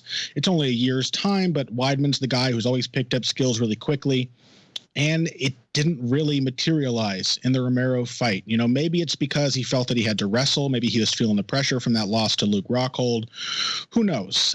But he wasn't that effective on the feet. He didn't really show any new wrinkles and any ones that made a difference. And he did try, I think, to do some of the sort of Frankie Edgar style side steps, but it doesn't really suit him because Chris Weidman, while he can explode and land with big power and shoot a quick takedown, is pretty much a plotter when it comes to moving around in open space. He's very slow on his feet, very deliberate. And so maybe it's not actually a good match with Mark Henry. Maybe Chris Weidman's just not made to be a really dynamic striker. But the book on him is basically that he's effective with his striking when he's pressuring. And like a lot of pressure fighters, he is dramatically overmatched whenever he is being pressured. And considering the place in his career that Mousasi is at now, finally, you know, overcoming that young veteran mentality and starting to get a lot more aggressive with his strikes, starting to pressure more, starting to hammer guys with combinations, which is totally what a guy who's got super fast hands, solid defense, and an incredible chin should be doing. I kind of think Mousasi might come out here and try to run Chris Weidman back into the fence. And if he can do that in even just spurts in 2 of the 3 rounds, he can beat Chris Weidman. If Weidman pressures him, and if Weidman gets him into these clinches and tie-ups and takedown attempts against the fence, then it's definitely a winnable fight. But again, we have to remember that Jacare had the benefit of the small octagon when he fought Gegard Mousasi. It made it much easier to overcome Mousasi's excellent footwork and distance management. And here, he's going to have 750 square feet of space to navigate as he tries to avoid the takedowns of Chris Weidman. I think foot speed, hand speed, aggression, and career momentum are all on his side at this point. So while I would not at all be shocked by a Chris Weidman win, I have a feeling that 2017 is going to be the year of the Moose. I like Mousasi by decision. 3 ballots there for Mousasi, and salient point there from Connor in terms of the Jacare UFC loss for Mousasi. I recall that. I covered that fight, and it was at the Foxwoods Casino, kind of like the smallest venue you'll ever see the modern UFC run. Yeah. The reason they did it was because Bellator booked a big show at the other casino in Connecticut, Mohegan Sun, and so they wanted to run head-to-head with them that night. It was a head-to-head battle on cable that night, and so they kind of made some sacrifices to get into the market, into the same place, a building they never ran again. Very, very tiny, just basically like a little theater space there for them, tantamount maybe to the old Hard Rock space they used to run in the early days of Tough and things like that. So Gegard Mousasi, the pick of all 3 panelists here to defeat Chris Weidman, putting All-American Chris Weidman in a very tough spot with 3 consecutive losses. We'll see how it plays out. Still very close odds, and some good points made by the panelists in terms of potential paths to victory for Weidman. That, of course, brings us now to our main event for the UFC Light Heavyweight Championship. Once again, Daniel Cormier to defend against Anthony "Rumble" Johnson. This is a rematch of UFC 187, May 2015, in which Cormier wrapped up the rear naked choke for the submission at 2 minutes and 39 seconds of the 3rd round. He went on to defeat Alexander Gustafsson in defense of his championship in a tremendous fight, split decision victory there for Cormier, incredibly close at UFC 192. And then, as I mentioned earlier, his most recent outing against Anderson Silva, late replacement for Silva, as John Jones fell through on the eve of the fight in that planned big grudge rematch between Cormier and Jones. The Silva fight was a victory for Cormier over 15 minutes, earning him a lot of jeers from the Las Vegas faithful for his conservative takedown and top control style, but very effective was the light heavyweight champion. Can I say something about that, by the way? Yes, you can. I will never stop being annoyed by these people who criticize Daniel Cormier for being inactive. I think he was probably being a little kind to an Anderson Silva who is a legend who stepped up on 2 days' notice to fight the light heavyweight champion to save a show and save Daniel Cormier's paycheck, something I think he was probably pretty grateful for. Also, Anderson Silva was possibly at his most defensive ever in that fight. Yep. Did nothing on the ground but lock down Daniel Cormier's leg in half guard. And anyone who has ever grappled with a purely defensive and very skilled grappler can tell you how difficult it is to make headway against that approach. So Daniel Cormier does not get the respect he deserves, and that is one of the most egregious examples of that trend. And it's a prevailing storyline for Cormier. I mean, he's one of the most perennially nice guys in the sport, and yet suddenly in the John Jones rematch run-up hype found himself booed by press conference crowds, right? Kind of UFC vox populi, and it's an interesting twist for him considering he didn't really do anything besides like stand in opposition to cocaine use.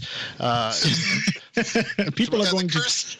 The curse for Daniel Cormier is all he does is win, win, win no matter what, and people just don't seem to like it because he's not John Jones. Yeah, it's unfortunate, and people are going to. I'm going to wring my hands and possibly cry a bit when people cheer the allegedly stalking and wife-beating Anthony Johnson over the light heavyweight division's nice dad, Daniel Cormier. Yeah, with just such a great resume. And, he wants to fight Jones. He's not ducking Jones. Jones just can't make the appointment. But you're right. That's exactly what is happening and what will happen on Saturday. I mean, Johnson with this 3-fight knockout streak, is just, I don't know, he's the favorite amongst UFC faithful, I think, coming into this fight. Cormier finds himself smiling through choruses of boos increasingly. Very strange situation for him, but the 33-year-old Johnson looking to claim UFC gold here. He's now 22-5 in his mixed martial arts career, still working out of Boca Raton, Florida. His most recent outing was a 13-second knockout of former light heavyweight title challenger and perennial top 10 guy in the division, Glover Teixeira. That was at UFC 202 in August of this past year. He knocked out Ryan Bader in a minute 26 in the main event of a Fox show in January of last year. He knocked out Jimmy Manuwa at 28 ticks of the second frame at UFC 191 in September of 2015. So those massive knockouts, all bounce backs from the loss to Cormier, a fight in which he substantially compromised Cormier with a first-round bullet that had Cormier stumbling all over the cage, but eventually righting himself, and Johnson slowly kind of being sapped of his will to fight through approaching exhaustion as Cormier found a way to avoid and avert the strikes and get the fight in the wrestling department. Prior to that, a tremendous streak for Anthony Johnson as well, coming back to the organization after the aforementioned weight mishaps and difficulty kind of finding his place. He went outside of the UFC and played around with a few different weight classes, including heavyweight. He fought and beat Andrei Arlovsky in World Series of Fighting at heavyweight, beat Mike Kyle, and then he came back against Phil Davis, who was tops in the division at that time at UFC 172, underneath John Jones' title defense against Glover Teixeira, and beat him over 15 minutes. And really ever since that card, there's been a lot of ripe speculation about what a John Jones-Anthony Johnson fight would look like. The UFC's keen to put that together and would indeed have the chance to do that if he can wrest the championship from Cormier Saturday in Buffalo. He also beat Little Nog and Alexander Gustafsson. The Gustafsson fight was a real shocker, as Gustafsson was coming off one of the most spirited challenges, the most spirited challenge against Jones, but he put him away in 2 minutes and 15 seconds in Sweden and silenced that crowd. So it's certainly been an impressive run of really heavy leather for Anthony Rumble Johnson since returning to the UFC. The lone loss is to Cormier. He looks to avenge that in the rematch Saturday in Buffalo at UFC 210. Conor Ruebusch, let's start with you. Who leaves with the hardware?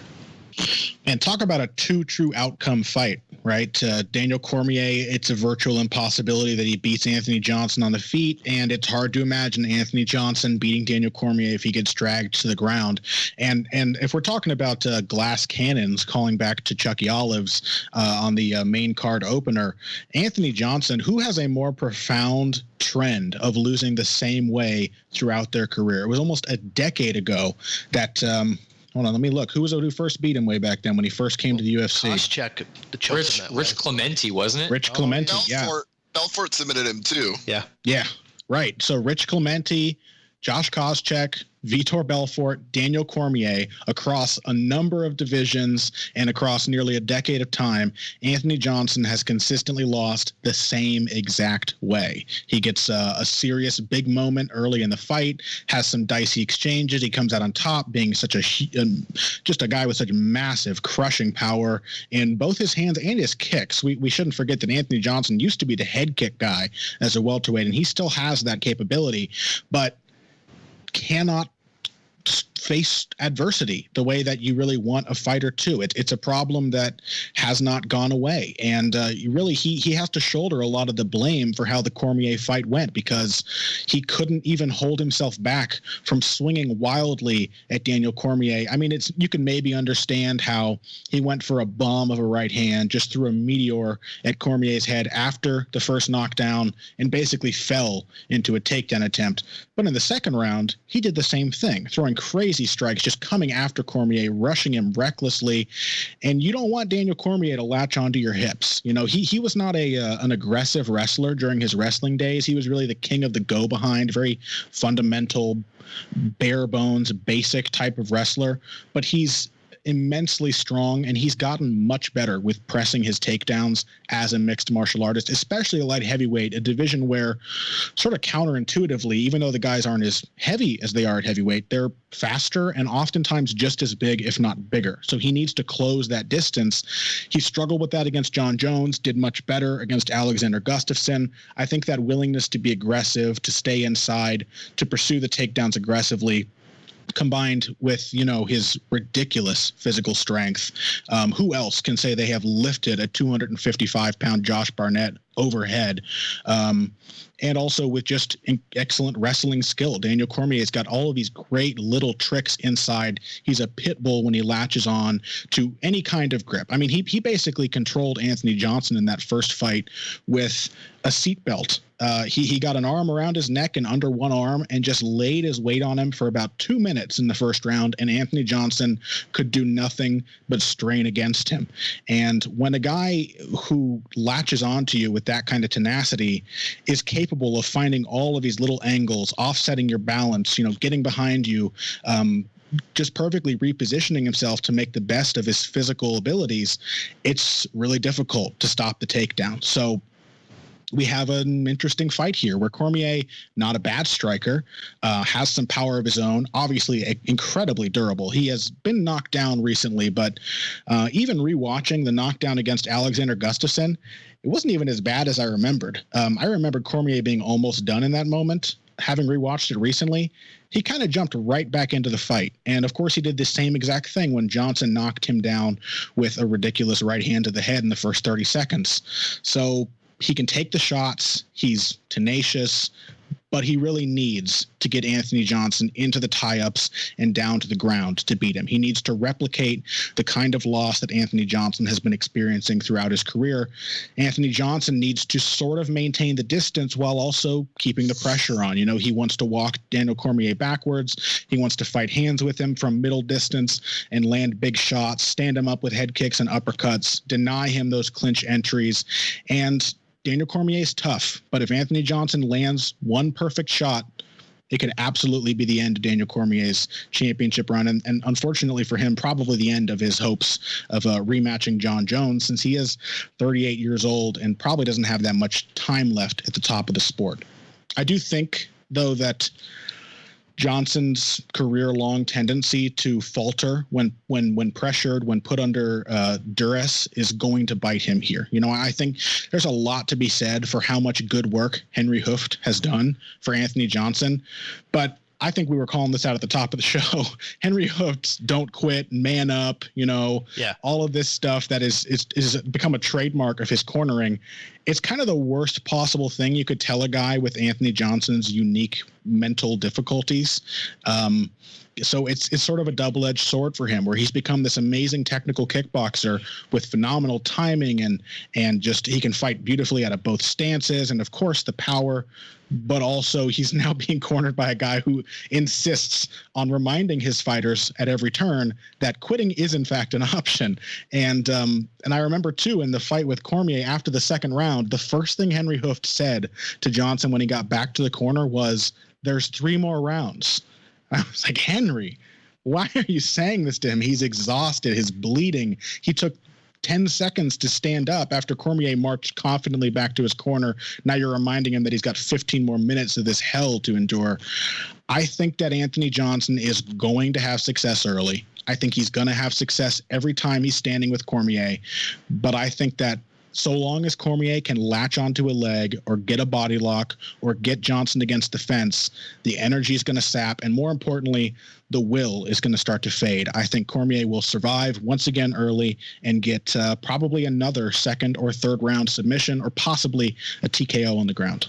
All right, that ballot for UFC light heavyweight champion Daniel Cormier to retain is in fact an underdog pick. Cormier comes into the fight as a plus 100, plus 103 underdog, despite having defeated Johnson in their first meeting rather soundly.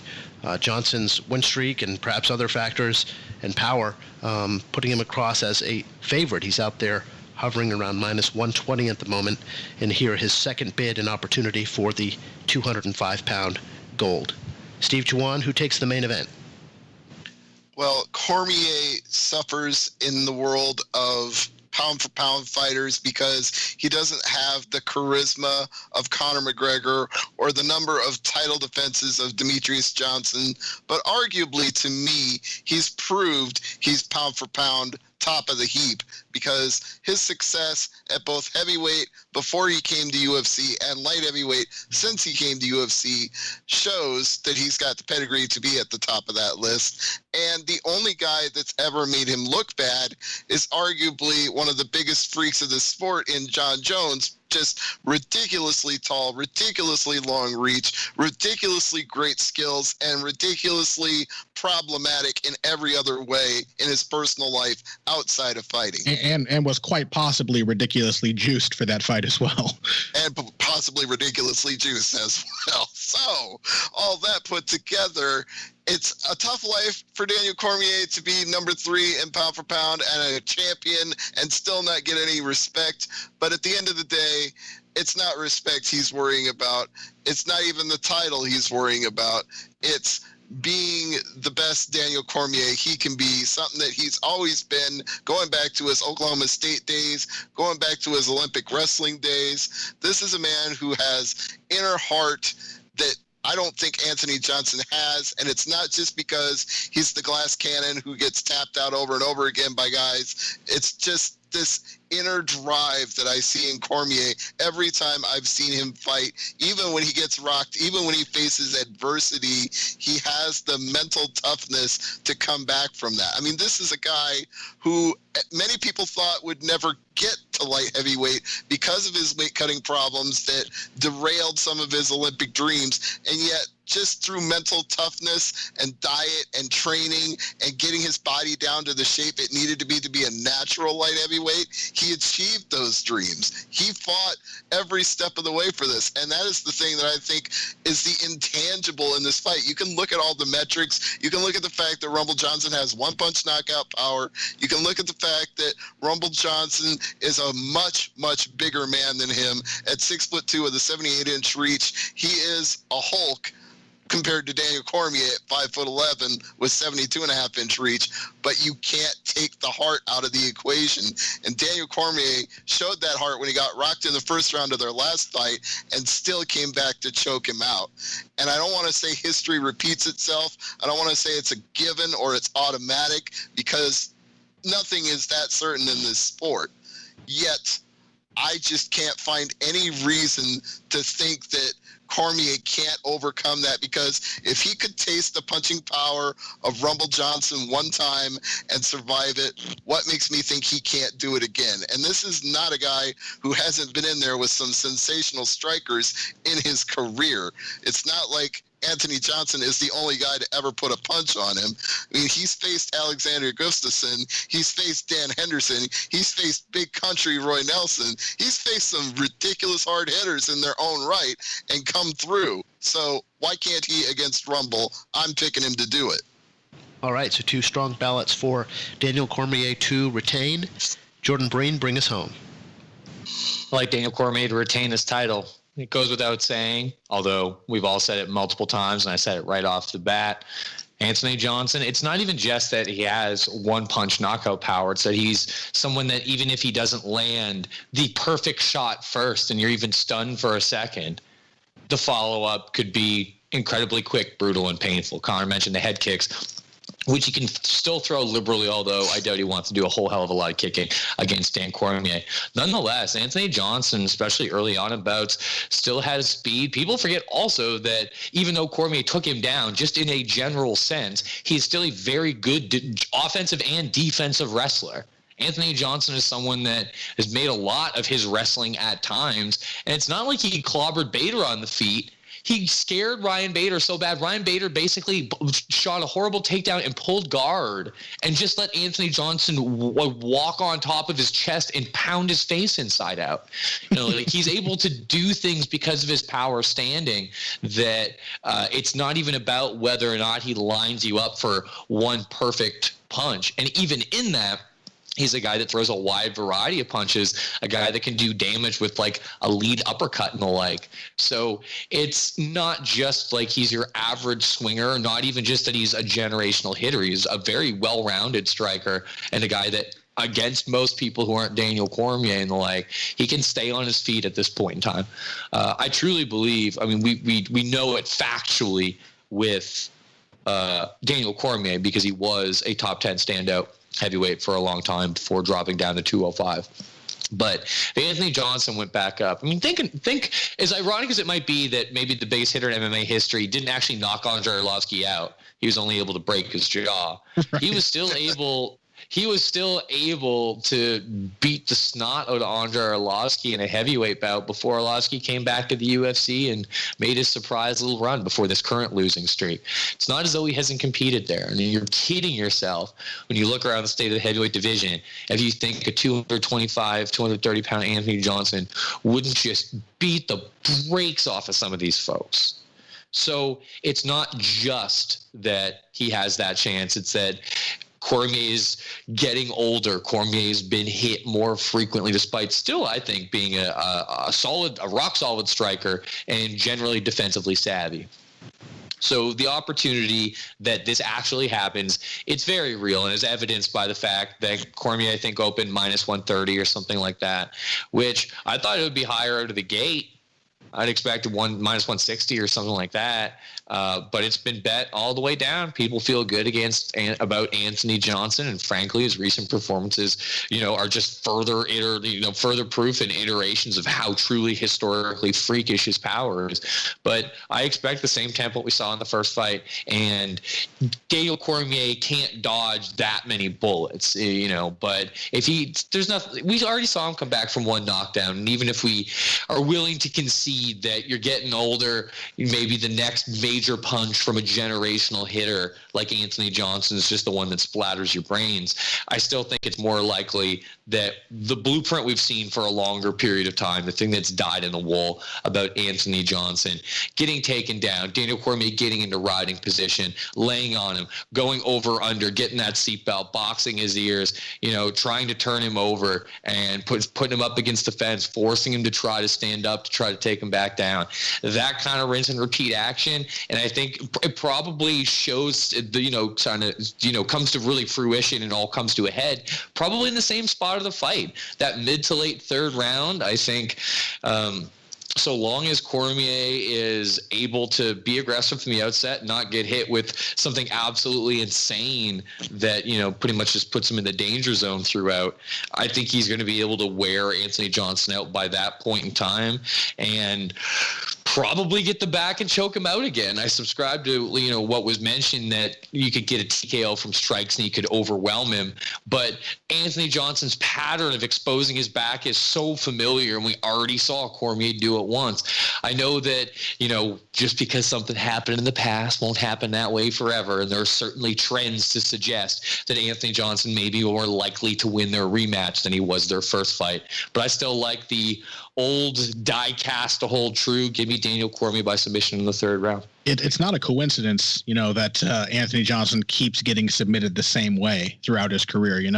Getting taken down. Just the same thing constantly. Yeah, people always talk about his. Joe Rogan loves to go on about how he needs to improve his grappling technique, but when Anthony Johnson's in control, he's a pretty good grappler. And as you said, Jordan, a really good wrestler. It's that when he loses that control, when he stops thinking that he can land the big shot and starts thinking that he has to, he just gives up his back. He puts both hands on the mat and lets the other guy wrap his neck up. He just continually turns away and lets that happen. So it's not a coincidence that it's not like everyone's saying, oh, third round submission again is just us relying on the past. It's relying on a pattern in Anthony Johnson's behavior, something in his mind that makes him give up in the exact same way whenever he is really, really pressured.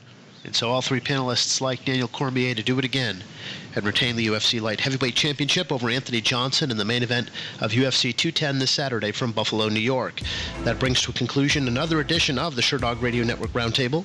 Again, taking a look at UFC 210, Cormier versus Johnson 2. Our panelists today, Sherdog.com's Jordan Breen, Sherdog contributor Connor Ruebusch, and from MMAMania, Steve Juon. A quick review of the picks before we get you out of here. Again, it's the KeyBank Center, Buffalo, New York. The UFC returning to the city for the first time since 1995 here with this title rematch. The prelims will open up on Fight Pass Saturday. First fight through the curtain is Janel Lausa versus Magomed Babulatov at flyweight. Babulatov making his UFC debut, an undefeated Russian. He is the pick of all three panelists to prevail. And again, there were unanimous picks across the board from all three of our panelists on the prelims. So all three went with Caitlin Chikagian over Irene Aldana at women's bantamweight, Josh Emmett to remain flawless in his MMA campaign over Desmond Green at lightweight, and Gregor Gillespie to defeat Andrew Holbrook at lightweight in the final Fight Pass prelim. Box Sports 1 opens with a light heavyweight fight between Patrick Cummins and Jan Blachowicz. All three panelists like Patrick Cummins. All three panelists like Shane Burgos to remain undefeated and defeat Charles Rosa at featherweight. All three like Kamaru Usman to defeat Sean Strickland at 170 pounds. And in the final prelim, all three panelists like Miles Jury to bounce back, get back in the winning column against Mike Della Torre. Pay-per-view main card kicks off 10 o'clock in the East with Will Brooks versus Charles Oliveira at 155 pounds. All three panelists like the former Bellator title holder to get the victory. Thiago Alves faces Patrick Cote at welterweight. And the only fight that saw dissension on this edition of the Roundtable, as two panelists, Jordan Breen and Steve Juon, liked Patrick Cote to get the victory, while Conor Ruebusch saw the path to win for Thiago Alves. At women's strawweight, Cynthia Calvillo faces the debuting Pearl Gonzalez. All three panelists like Calvillo to get her second UFC victory in just 2 months here on Saturday in Buffalo. In the co-main event, former middleweight title holder Chris Weidman faces Gegard Mousasi. All three panelists like Gegard Mousasi to hand the former champion an L in his hometown, his third consecutive, his home state, that is. And again in the main event, all three panelists picking Daniel Cormier to once again topple Anthony Rumble Johnson to retain the UFC Light Heavyweight Championship in the final fight in Buffalo Saturday. Keep it locked to Sherdog.com and the Sherdog Radio Network all weekend for your complete UFC 210 coverage, all you've come to expect, post-fight radio, beat down after the bell with TJ DeSantis, live analysis and play-by-play on the site. We'll be here at the Global Authority in MMA, Sherdog.com, and the SRN. Thanks for joining us for another edition of the Roundtable, and do enjoy UFC 210, Cormier versus Johnson 2. We'll see you. The preceding show is a TJ DeSantis production and is property of the Sherdog Radio Network.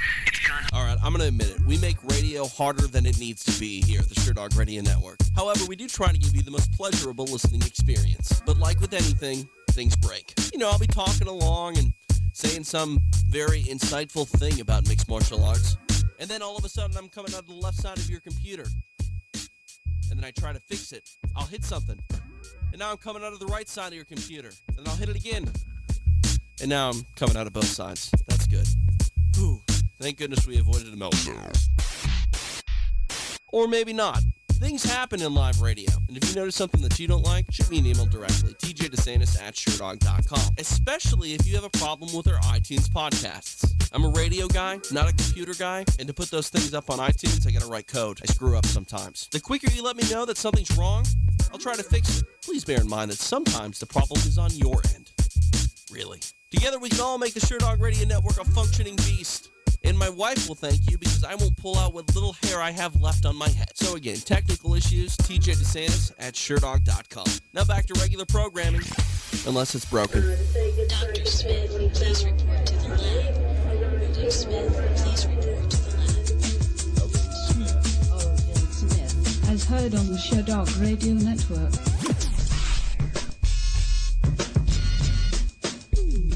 Odin Smith.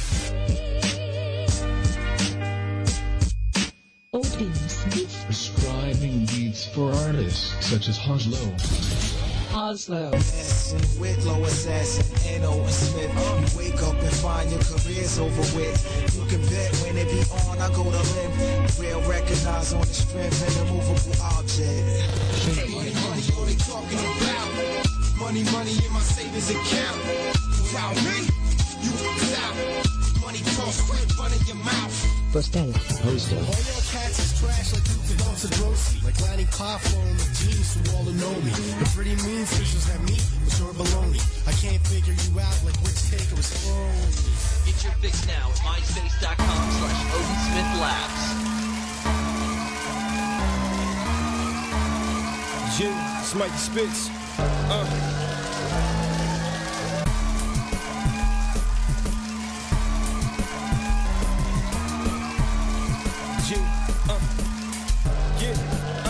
You got two choices, either move it or lose it.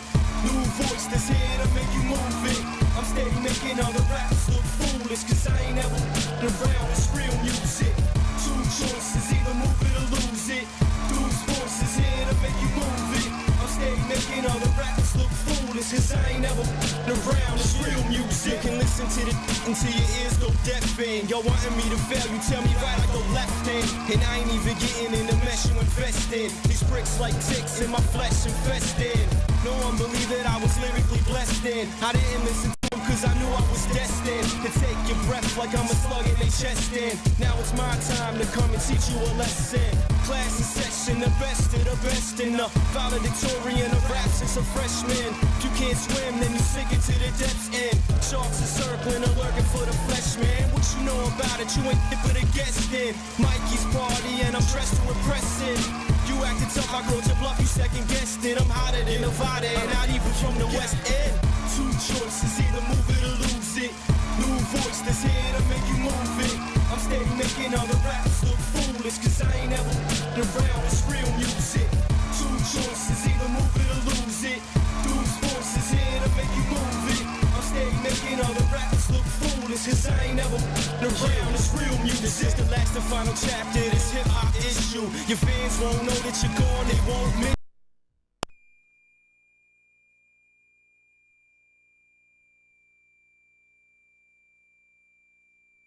Working on it's going far as a missile. Top the charts cause I'm ballin' like dips too. Still staying fly, no lie, Michael get you. Cannibalistic, eating you like a biscuit. Flow so quick, if you blinking then you missed it.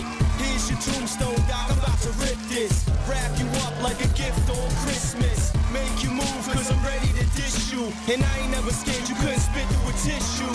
I'm the dime of the game, you a chick. I cut around the fat until I get to the nigga. Two choices, either move it or lose it. New voice that's here to make you move it. I'm steady making other rappers look foolish, cause I ain't ever around, it's real music. Two choices, either move it or lose it. Those voices here to make you move it. I'm steady making other rappers look foolish, cause I ain't ever around, it's real music. Stepping in the game cause I'm the link that's missing. Completing every chain that's on this hip-hop mission. If you going against the grain, you'll never make it in this one. Cause I'ma make it rip like I'm a Detroit Piston. These haters on me kiss my. They full of themselves and they ain't never been half home. You still playing bounce pitch, I'm playing fastball. Spitting more facts than a bottle of Snapple. What makes you even think that you can test my patience? My temper's flaring up with every face you making. The difference within us is that I'm real and you faking. So better think about how far you're willing to take it. You think it's hard, so I'ma make this easy. I can't leave rap alone, the game needs me. You can be the coldest, but you never gon' freeze me. I'm a man on fire, so call me greasy. Two choices, either move it or lose it. New voice that's here to make you move it. I'm steady making other rappers look foolish, cause I ain't ever around, it's real music. Two choices, either move it or lose it. Those voices here to make you move it. I'm steady making other rappers look foolish, cause I ain't ever around, it's real music.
The following is a broadcast from the global authority in mixed martial arts. The Sherdog Radio Network. It's the beginning of a new and excitingly different story. VSR is. This is Matthew. This is Randy, the Natural Couture. Hey, this is Tim Sylvia, Maniac. This is Chuck Jackson. This is Alice Overin. Hey, what's up? This is Rico Rodriguez. Hi, this is George St. Pierre, and you're listening to TJ DeSantis. Hey guys, this is Voice Crazy. You're listening to Beat Down on Sherdog Radio Network. You're listening to the Beat Down. Beat Down on Sherdog Radio Network. Here's your host, TJ DeSantis. Hey everybody, it's Beatdown on the Sherdog Radio Network. I am TJ DeSantis on this fine Saturday Fight Day edition of your favorite mixed martial arts pregame show. Maybe the only one, really, in the business. I'm here with the mix master, Mike Fridley. Fridley, everything's falling apart in here. How are you? I'm good. How are you? Falling apart. We'll get through. Falling apart. Yeah. Everything was fine, and then it wasn't, but I think we'll get through. Hopefully, did I bring bad energy to the program, or was it messed up before? No, it wasn't messed up before, but I don't think it was you so much. I think it was, I don't know. When you have the nickname Technical Difficulties, it's always kind of my fault, right? It has to be. I never see it that way. Just things happen, and you deal with them the best you can. It's like Bruce Lee, like water, right? Be fluid. Oh, man. I just about blew snot out of my mouth, or my nose, right there. It's not good. Blowing snot out of your mouth would not be good. Especially when I'm on camera. I'm on YouTube right now. Hey, everybody. Phone line's going to be open. 844-SHERDOG is the number. It's 844-743-7364. You can email tjdesantis@Sherdog.com, Mike at Sherdog.com on Twitter, at TJ DeSantis, and at Mike Fridley. Well, it looks like we're going to make it. UFC 210 is going to happen tonight, just a few hours away, like an hour away, less than from our first prelim, I believe. And the amount of oddities that have happened leading up to this event, there have been plenty of them. And, I mean, first let's start with the headliner. Daniel Cormier fails to make weight on his first attempt, gets off the scale, comes back 2 minutes later, and is 1.2 pounds lighter. Anthony Walker and I talked about this yesterday on the radio, and he told me, I hadn't seen it yet, but he told me that Cormier had, quote-unquote, pushed up on the towel, and that may have alleviated 1.2 pounds. And I was like, I really don't think that could be a thing, right? Like, can it? Especially if it happens right in front of the athletic commissioner. But I watched the video, and I don't know, like, what is your take on this? Because I remember Anderson Silva came in, like, way under one time because he had to go, sit down and go to the bathroom. And when he did that, he was, like, 2 pounds lighter than weigh-ins, like the max weight of 185 for him in a title fight. I guess I'm hoping that Dan Cormier went to the bathroom. But coming back 2 minutes later, no one sweats out 1.2 pounds of fluid in 2 minutes. No, my initial thought was he ran off to take a deuce, and now he's good to go. And then I thought, well, if he had to take a deuce, he would have done that before the first time he weighed in. Right. So he knew there's a scale backstage. Mm-hmm. He knew that he was going to miss on his first attempt. And the controversies don't stop there. Some people are upset that he had more than one opportunity to weigh in, which it caused a lot of controversy because they were basically using a piece of legislation that some say do not exist, and he should not have got that second opportunity on the scale. I heard the explanation from the New York State Athletic Commissioner, or the executive director of the commissioner yesterday, and it seemed to have a lot of ambiguity in the answer. So I'm not really sure there. I did see the video. I saw a great video. I do believe that it was posted to Zombie Prophet's Twitter. If I got that wrong, somebody please shout me out on Twitter. But I saw a video that basically zooms in on what happened at the scale. And at least in this one angle, I'm not going to accuse Cormier of being a cheater or getting around the system. But that video did look kind of strange because it looked to me, and I could be wrong, but there was somebody that worked on the commission staff to his right, to the viewer's left. And that person was holding a towel in standard fashion. And then it appeared on the other side that Cormier's teammate was holding the other side of the towel. And when zoomed in, it sure looked to me like the teammate put a very firm hold on that side of the towel, and Cormier had both hands on the towel, and he may have leaned a little bit towards the left to try to get a lower weight. That may not be as telling as the fact that he came in exactly.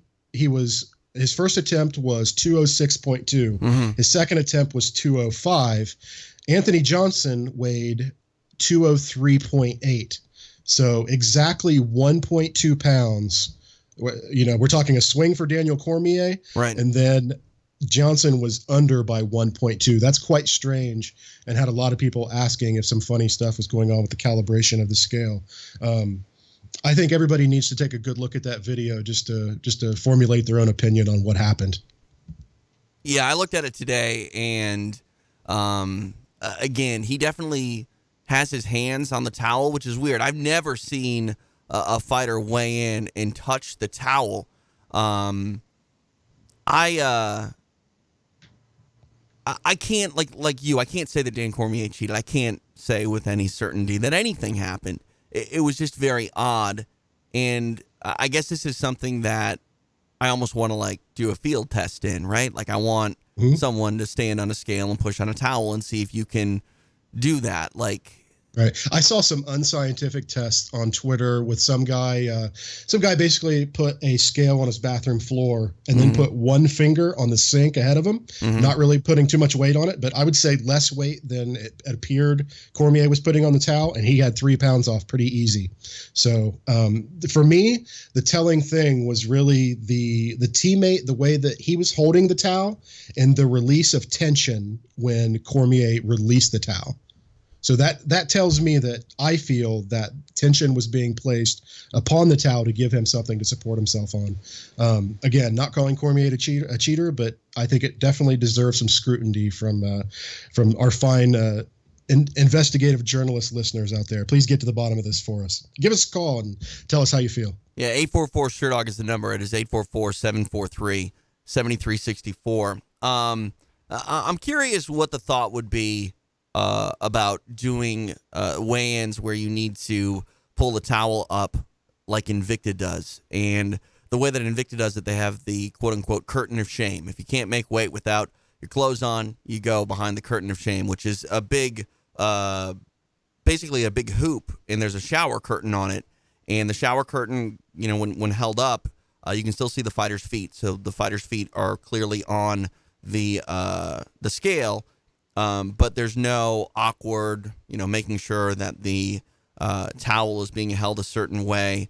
The fighter can undress underneath without there being any sort of oddities or sort of things being exposed that shouldn't be exposed. I mean, Dan Cormier walked up to the scale and his sweatpants were hanging off, and I feel a lot more intimate with Dan Cormier now than I would like to have, because that waistband was riding real low and he was hurting and he didn't give it. I mean, he didn't care at all. What would your thought be on something like that, where even if you wanted to see the fighter's face, the curtain maybe has like a plastic liner, see-through, transparent thing at the top, but this would completely eliminate any sort of, you're not touching anything, you're not being able to put pressure down, and it also conceals the fighter to where there's no embarrassment.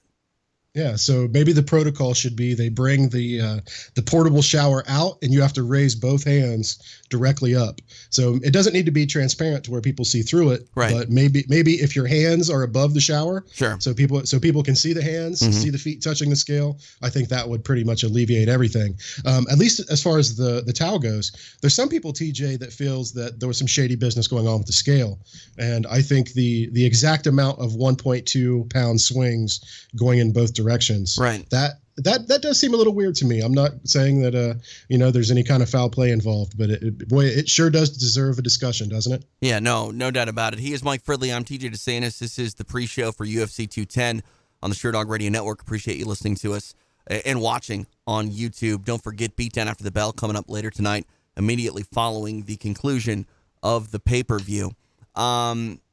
This is in New York.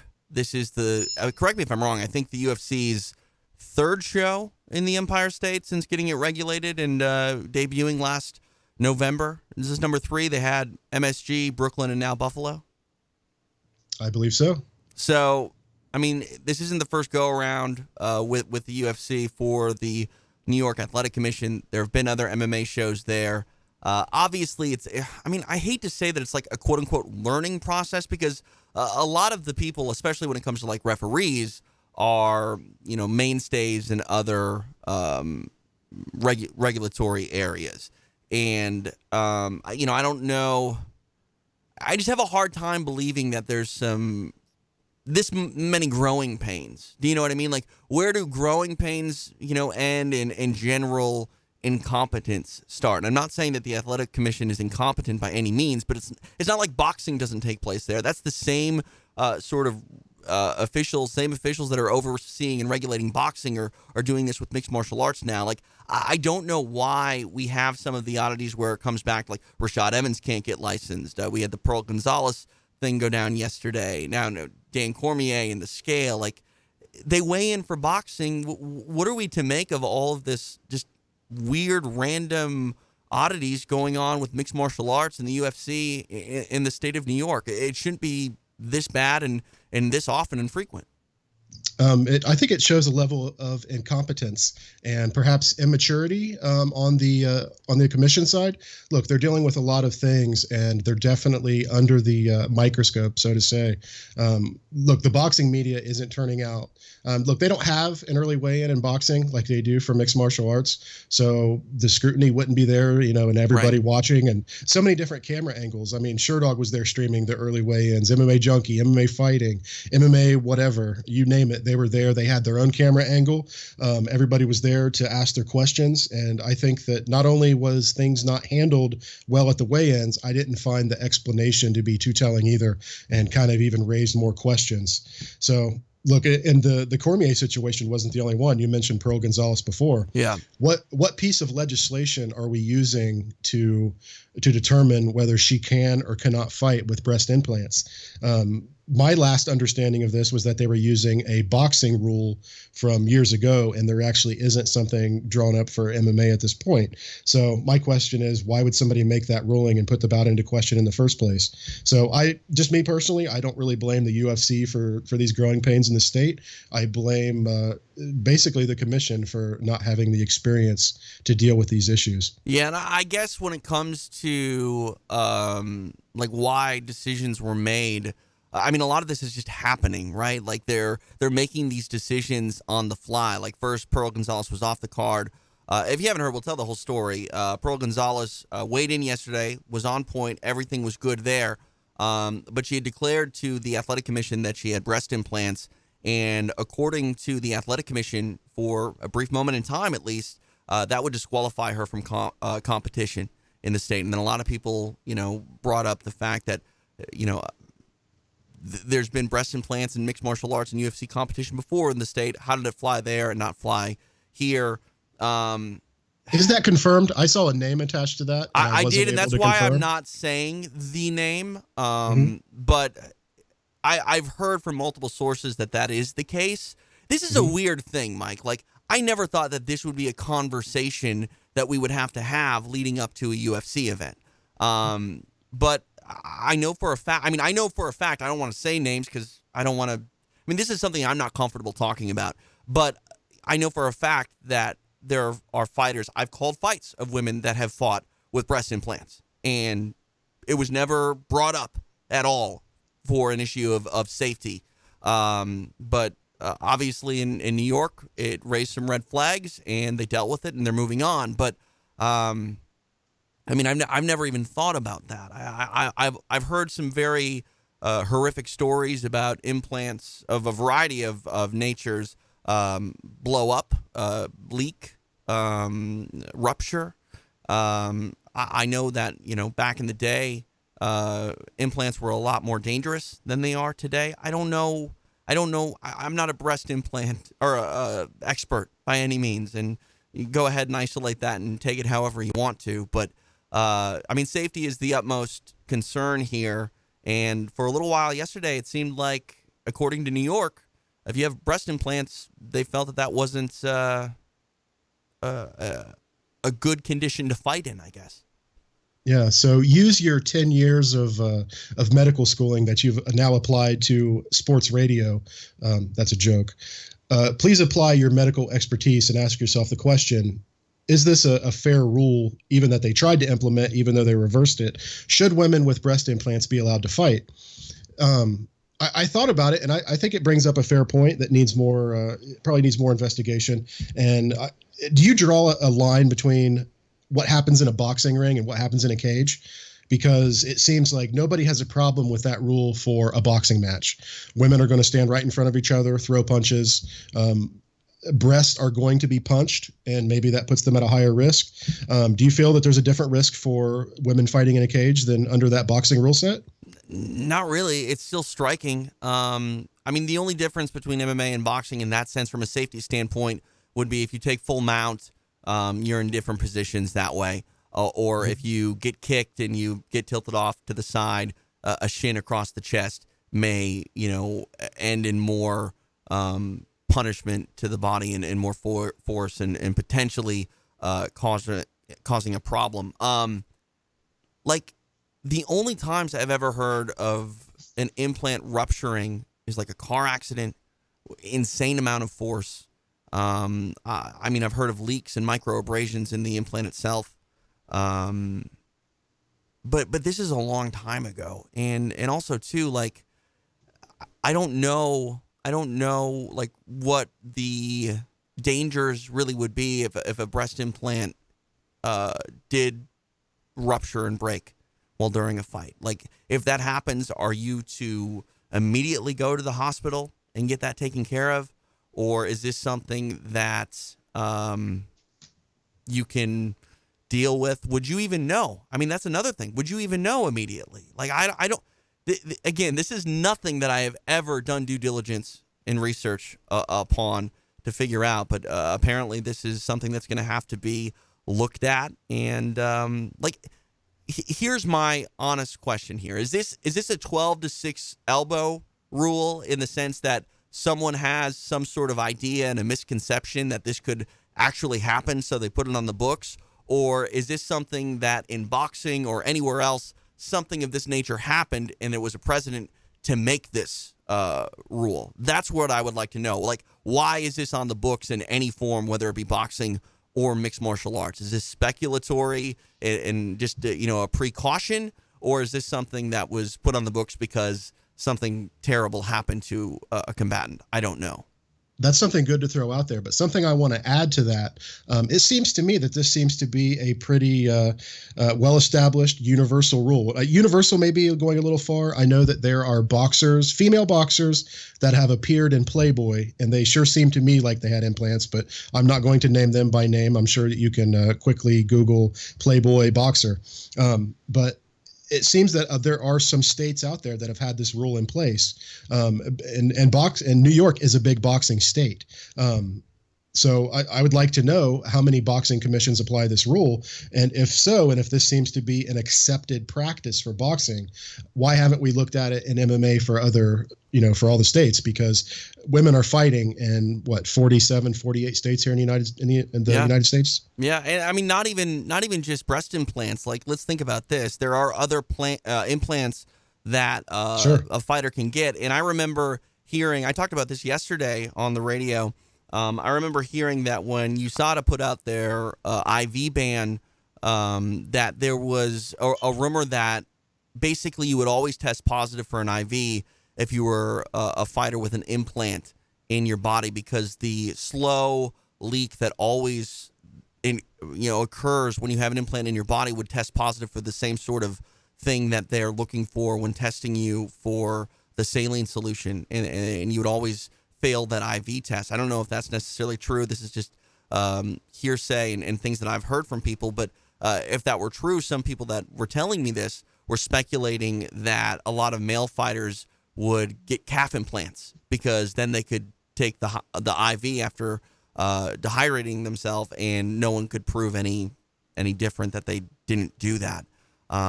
Obviously, this is all speculation, and I have no concrete evidence to believe that, but I'm curious though if breast implants are in fact a concern. What about, other implants that fighters can get, male fighters, for example, too, in the calf implant. So, I wonder if going forward, this is going to be something that people have to get an exemption for. They have to declare, okay, I have implants now. Give me an exemption to use it. And it's interesting that you brought up IVs because while they are banned in practice, basically every event we're hearing about how some fighter either got an exemption to get an IV, or they didn't and made a mistake and not doing so and had to pull out. Well, Ian McCall was urged to get an IV when he was going through his issue, which ultimately scratched him from his fight with Neil Seery, but. The UFC and USADA was saying, you know what, we can get you an exemption and you can use the IV and you can still fight if you're, well here in a few hours. So, I understand the issue with an IV and how it can mask other performance enhancers in the body, but an IV is something that, to me, especially in mixed martial arts, has been around for a very long time and been in place and in practice. But on top of that, it's health and safety. To me, I think it's good that fighters are using an IV to rehydrate, especially if whoever is giving them the IV knows what they're doing, and it's just a quicker way to get the hydration levels back up. And it bothers me that they're not properly hydrating with an IV because look at Dan Cormier yesterday. Look at the man who weighed in on the scale. You can't tell me that. Medically, a doctor wouldn't be like, he needs to have an IV. That's a good idea. If he is, this dehydrated, he should not just drink his way back to normal levels. And there's a lot of debate about how much your body can actually rehydrate in a 24 or 36 hour period. I know that if you go to the hospital and you're dehydrated, the first thing that they're going to do is give you an IV. Why? Because it's, medically the right thing to do. As long as people are cutting water weight, I think that IV should probably be in place. Yeah, and I like the idea of an ID following a weight cut. And getting an IV after your weight cut to rehydrate. That to me seems like good medical practice. Right. What I don't understand is when we're hearing about these couple of fighters that have tested positive for an IV or admitted an IV in out of competition testing, right, or taking an IV when a weight cut isn't involved. I think that's the reason why the rule is in place. I think this is it's kind of like the golden seal. If you're familiar with that term, it's kind of the golden seal of washing the PED out of your system, or perhaps evading a positive test by using the IV. So a post-weight cut IV seems to make a lot of sense to me, and I wish that they would allow them or more fluidly give the exemption. For the guys that are taking their IV, it has nothing to do with a weight cut. Right. My suspicions are aroused. Yeah, and my thing is, if you're worried about the IV masking and covering up, make everyone that you're going to test just do a test before they get on the IV. If it's a blood test or anything like that, do it right after they step off the scale before they can go rehydrate with an IV. As soon as they start chugging that Pedialyte and they get off the stage or whatever, go ahead and do the test. The out of competition, how many people out of competition are really using IVs? I can't imagine after a practice that many guys are going, you know what, before I go home, I'm gonna get the trainer here to hook me up with an IV. What are you supposed to do too? If there is some sort of medical abnormality, you got to go to the hospital and you're under contract with the UFC and subject to USADA testing, that you're going to tell the doctor, hey, you can't give me an IV, or you're going to declare it to. People get food poisoning all the time. If you get really bad food poisoning, you got to go to the hospital. They're going to give you an IV because you're dehydrated and you've been, letting all your fluids out from both ends. That's going to disqualify you from a fight? Come on. I'm all for USADA. I love USADA. I love what they're doing. I believe in what they're doing. The IV ban, though, not a big fan. And then what happened to Kelvin Gastelum this week? Absolutely absurd and ridiculous. Tell me why. I'm not. I know what happened. I know that he allegedly tested positive for marijuana. What are you outraged about? USADA is there essentially to make sure that fighters are not taking substances that are performance enhancing. Okay. Especially because if you test positive for marijuana out of competition when they test you, they do nothing about it. Nothing. Mm-hmm. Drugs of recreation, if you test positive when USADA shows up at your door, they don't do anything about it. Why? Because it's not performance enhancing. But in a fight, when you have metabolites in your system, they're going to go ahead and raise the red flag, and now you're in trouble and you got to deal with it. Again, I've said this from day one. As long as you're not drunk or high when you're fighting inside the cage, whose business is it what recreational drugs you do on your own time? I don't feel that it's something that needs to be a concern, especially if you're not feeling the effects of it in the cage, and especially if those effects are not putting your life at risk or enhancing your performance. That is what USADA is here for. They're the United States Anti-Doping Agency. They're not the United States Anti-Dope Agency. And for Kelvin Gastelum to lose out on a gigantic fight because at some point in his training camp leading up to the fight, allegedly used some marijuana, that has nothing to do with his performance. That has nothing to do with his safety. That has nothing to do with anything. He shouldn't be held accountable for doing something that, again, has no effect, honestly, no beneficial effect on his performance, in my opinion. Yeah, I just think it was a poor decision by him because he obviously knew the rules. But basically, I agree with everything you're saying. And there's a lot of controversy in the NFL over the same issue because marijuana is banned. Players are getting suspended for its use. Yet it seems like each team is pushing prescription pain medication on their players, which seems to have a much more detrimental effect to the body. I don't know about you, but I've never heard of somebody being having a physical dependence to marijuana. And the same is not true for the painkillers that the NFL was prescribing or the teams were prescribing to players. And if I am management for the UFC, or let's just say I'm a doctor that works for USADA, in order for me to have a clean conscience about what I was doing, I would much rather the people that are under my care be using marijuana to deal with their fatigue from working out, from the other things, or nursing their injuries than prescription drugs, which that seems awful weird to me that somebody like Kelvin Gastelum could not smoke a joint to deal with whatever he's dealing with in training, but he absolutely could go get a prescription for Vicodin or you name it. That seems so much more bad on the body than marijuana. So to me, I think we need to be talking about reform and actually reforming this whole process. My question for you, Mike, do you know if the NFL has any rules about being under the influence of opioid medication while playing the game? Opioid medication, I believe, would be perfectly okay. I'm aware. I could take a Vicodin in the locker room and go out there and play football?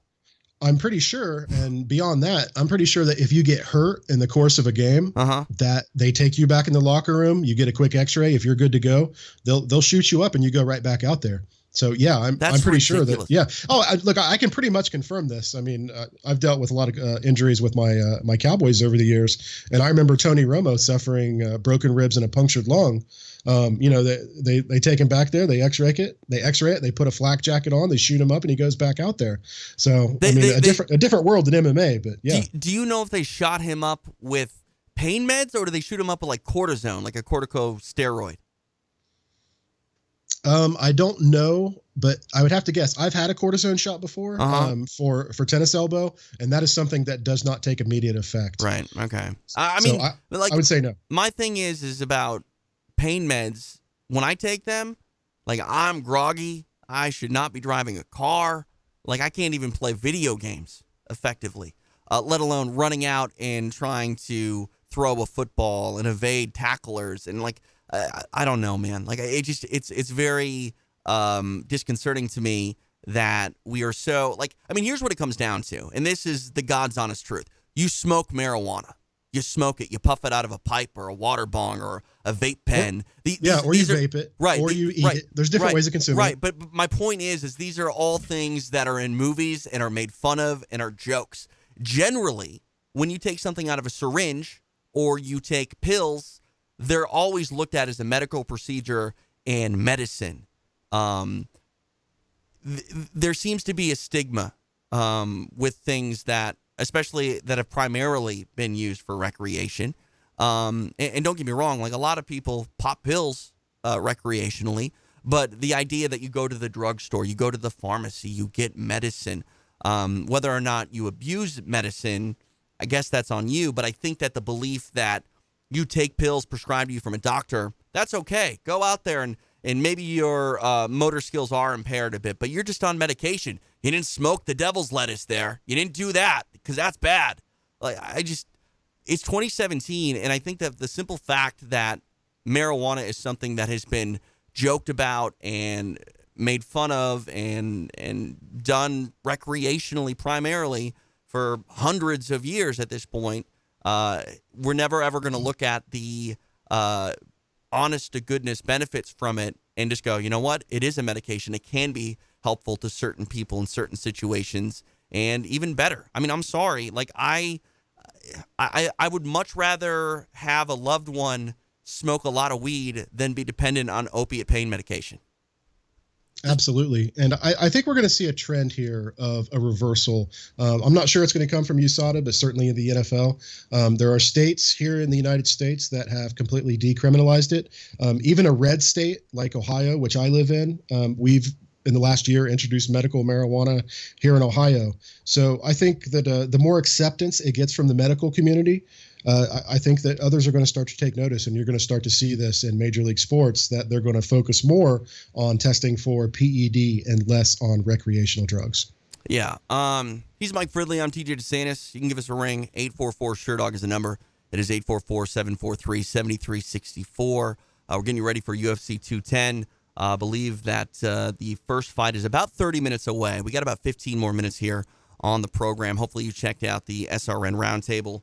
Jack Encarnacao, Jordan Breen, Connor Ruebusch, and Steve Juon broke down the card and gave their picks.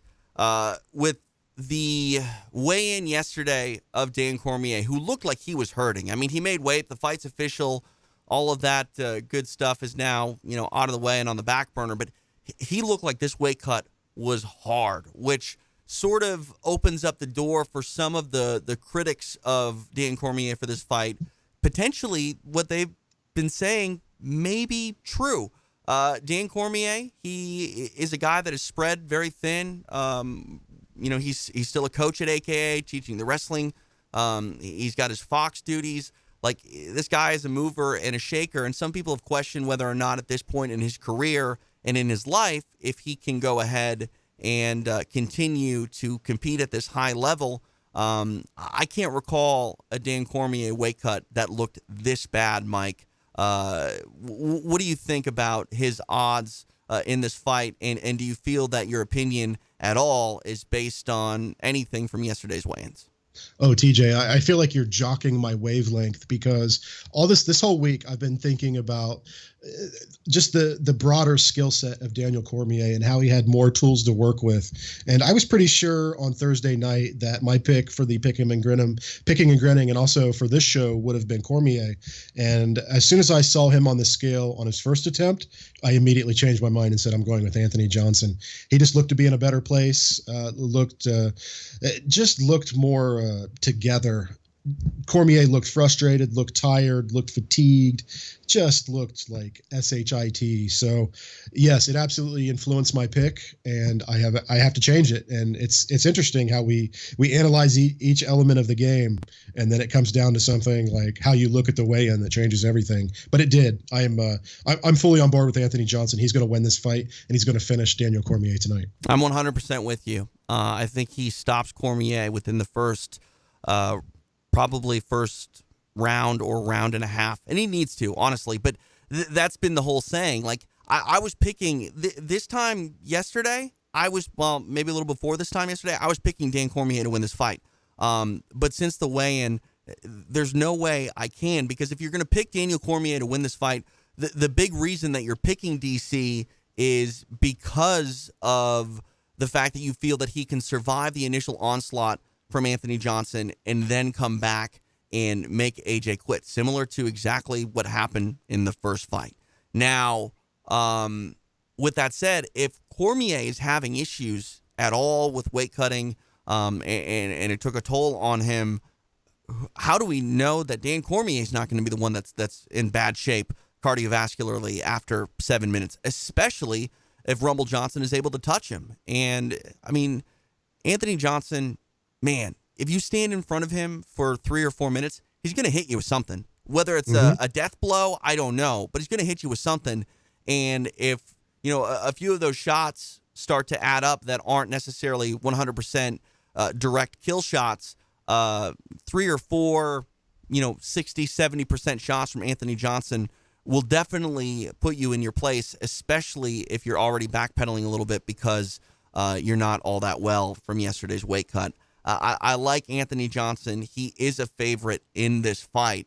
And, man, it's pretty crazy to see that Anthony Johnson, a guy that once upon a time couldn't make welterweight, failed to make middleweight, was cast off from the UFC, who I honestly never thought we would really see again.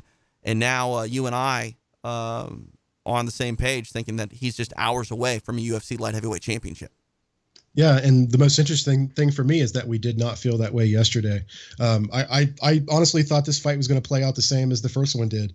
In the first fight, Johnson hit Cormier with a right hand super early and basically lifted his soul out of his body. Cormier was enough of a champion himself to pull himself together. He grinded Johnson out and put him away late with a choke. Immediately after seeing him at the weigh-in, I felt like Cormier is not going to be able to do that. He's going to get hit early. You said it yourself. If you stand in front of Anthony Johnson, which he's going to have to at some point in that opening round, he's going to get clipped. I don't think that Daniel Cormier recovers like he did the first time. It might turn into like a little scramble or something like that. And if he's not 100%, he's going to end up getting hit in bad positions like Ryan Bader did. And I honestly think Johnson's going to finish this fight in the first round. And if he doesn't, I think it's coming in the second round. I think that we'll get an idea of what Dan Cormier has shown up within the first 90 seconds. If DC gets in the clinch and can't get a takedown after that first initial failed takedown, or at least controlled posturing up against the fence, if he can't get there and secure that spot, his face is going to tell you whether or not he's going to be the champion at the end of that fight. Really believe that. I'm wondering if he's going to take kind of a different approach like he did against Andrei Arlovski. If you remember that fight, he broke Andrei Arlovski's jaw in the first round and basically just he bought his time. He was patient, picked his shots. That fight ended up it did go to decision, right? I believe so. Yeah, and he was just patient and he just did what he had to do.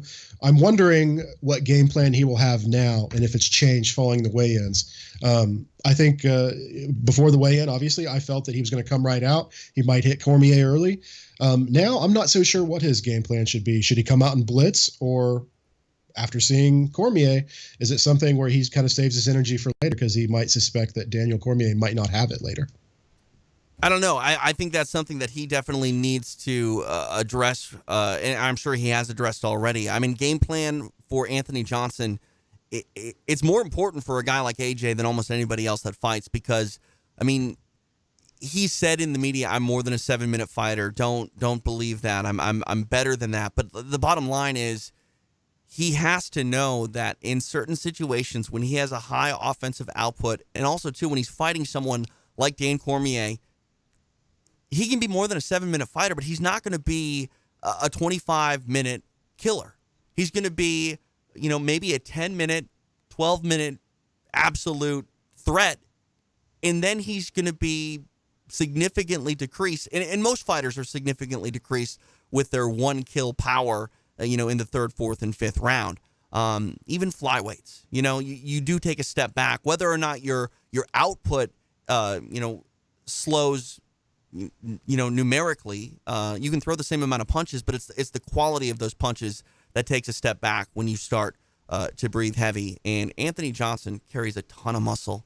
He is also fighting a guy who will, if Dan Cormier fights the way that he wants to, is going to make AJ wear his weight, which, I mean, very, very difficult stuff. And, game plan is the utmost important thing for someone like Anthony Johnson, who, if he's going to get it done, will have to probably have either a quantity of really heavy shots or that one-hit sort of kill shot when you're fighting a guy like Dan Cormier. So I'm not saying bet the house on Anthony Johnson, but if you are a bettor, this fight is still somewhat even. I think AJ's around a minus 130 favorite. If you're willing to put your money where your mouth is, I think it's a smart bet, honestly, because I think when you talk to you and I, knowing what we know now from yesterday's weigh-in, Anthony Johnson should be a 2.5, 3-1 favorite, I think.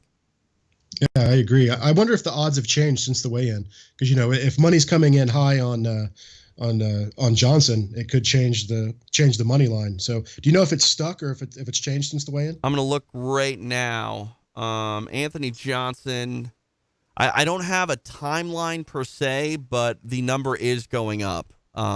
He's at a minus 122 is about the best value you're going to get, minus 120 in that ballpark. And the arrows over on Best Fight Odds are saying that he's going to go up. So, I mean, at minus 120, anything sub 130, that's a huge, huge value bet, I think, on Anthony Johnson right now. But we'll find out.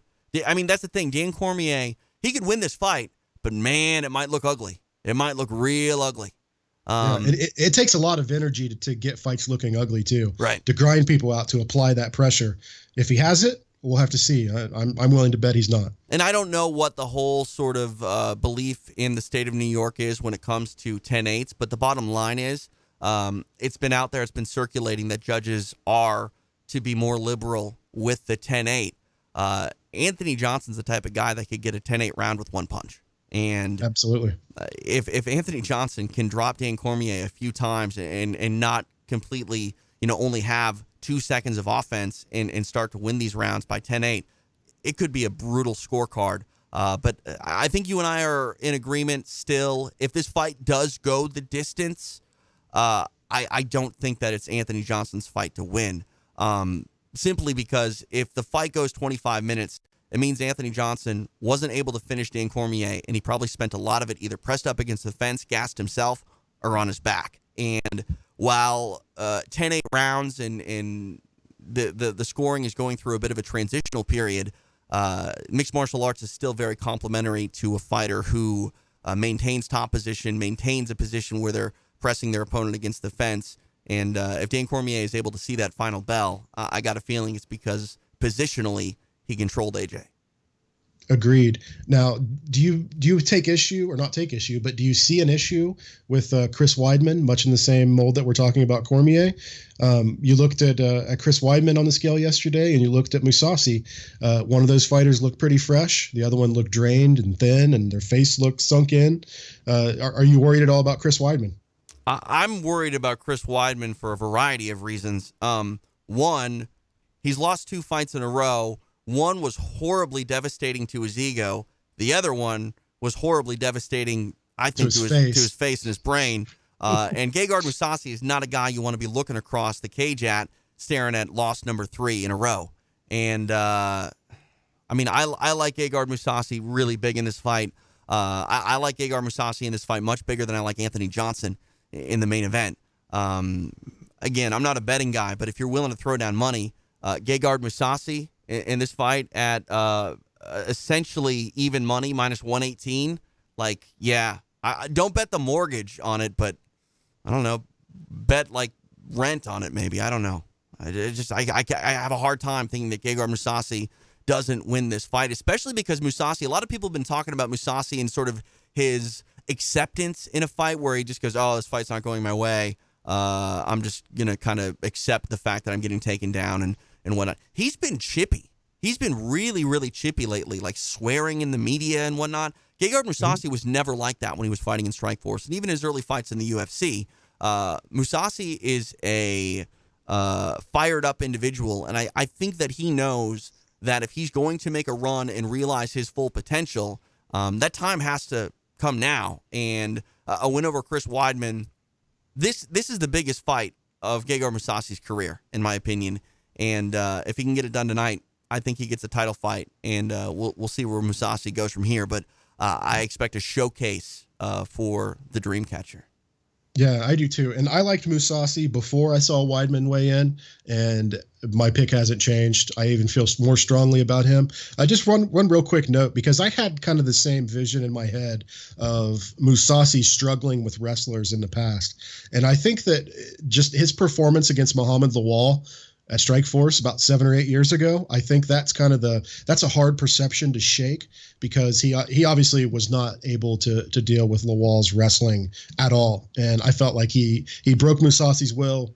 He just gave up the takedowns over and over again. Since then, I'm looking at his Fight Finder here. I have not seen a situation where that has happened since. So in the last 7 or 8 years, Mousasi has improved his wrestling a lot, especially his defensive wrestling. And I don't think that Weidman is in the right place right now to compete with somebody like Mousasi. I think Mousasi's got the striking chops to put him away. Weidman is just good enough on the feet to get himself in trouble in this fight. I like Mousasi wherever it goes. Give me Mousasi by decision. Yeah, I agree with you. The method in what you say concerns me a little bit. Weidman is tough, don't get me wrong, but if it goes the distance, I would worry for Mousasi, because while he may be the more effective fighter over the course of 15 minutes, positionally he might be a bit out-grappled at times. He may be pressed up against the fence for 90 seconds at a time and then get at space and then land the much cleaner offense, but potentially get bullied back up against the fence or even taken down. If that is the case, I could see Weidman potentially securing a decision in his home state that he doesn't necessarily deserve. But that's just a risk. It's not anything that I feel would be likely to happen. It's just something that could happen. You mentioned that Mo Lawal fight for Mousasi. What a strange fight that was. What an absolute strange fight. And I went back and watched it the other day because Jordan Breen and I were talking about it. And I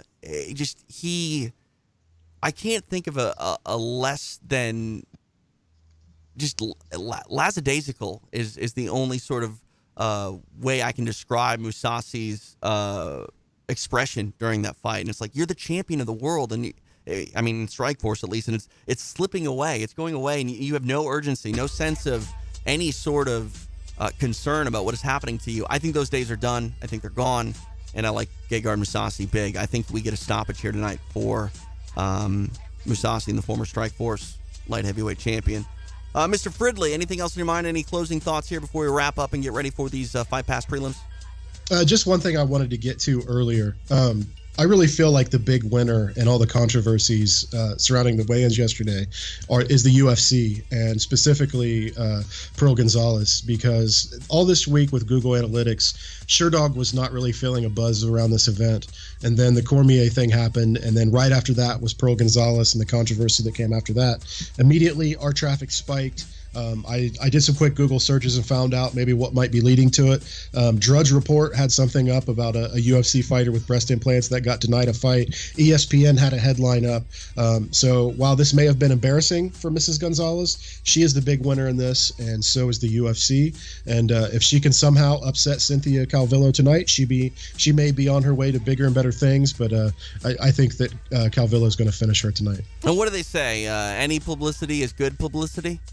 Yeah, but you got to win. You got to win. No, for sure. She needs to make good on this extra attention. And I'm sure after being concerned on whether or not she was going to fight, fights off, fights on, there's no better way to get that out of your mind than by pulling off probably one of the biggest win, if not the biggest win of your MMA career. So we'll find out coming up just minutes from now. First fight available on UFC Fight Pass. Fridley, appreciate the time. Going to be back Monday, breaking this thing down with you on Beatdown. And then again later on tonight, Beatdown after the bell. Hopefully, if you're not going to be on the air with us, you'll at least be listening over on Sherdog.com. Yeah, enjoy the fights, everyone. Appreciate it. He is Mike Fridley. Again, check him out on Twitter at Mike Fridley. You can email him, Mike at Sherdog.com. I'm at TJ DeSantis, and TJ DeSantis at Sherdog.com.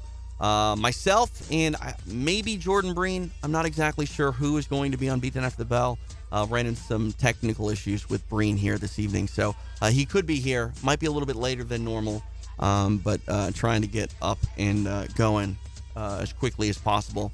Potentially my MMA Evolution pal Caleb Quinn joining me for the best late stoppage in mixed martial arts. Hopefully you'll join us then on Sherdog.com. You can give us a ring as well. Write down the number right now. It is 844-SHERDOG.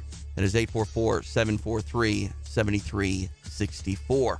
Appreciate you joining us on YouTube, and we'll be right back here on YouTube for Beatdown After the Bell, and of course over at the Global Authority in Mixed Martial Arts, Sherdog.com. We just got beat down before the bell on the SRN. Take care.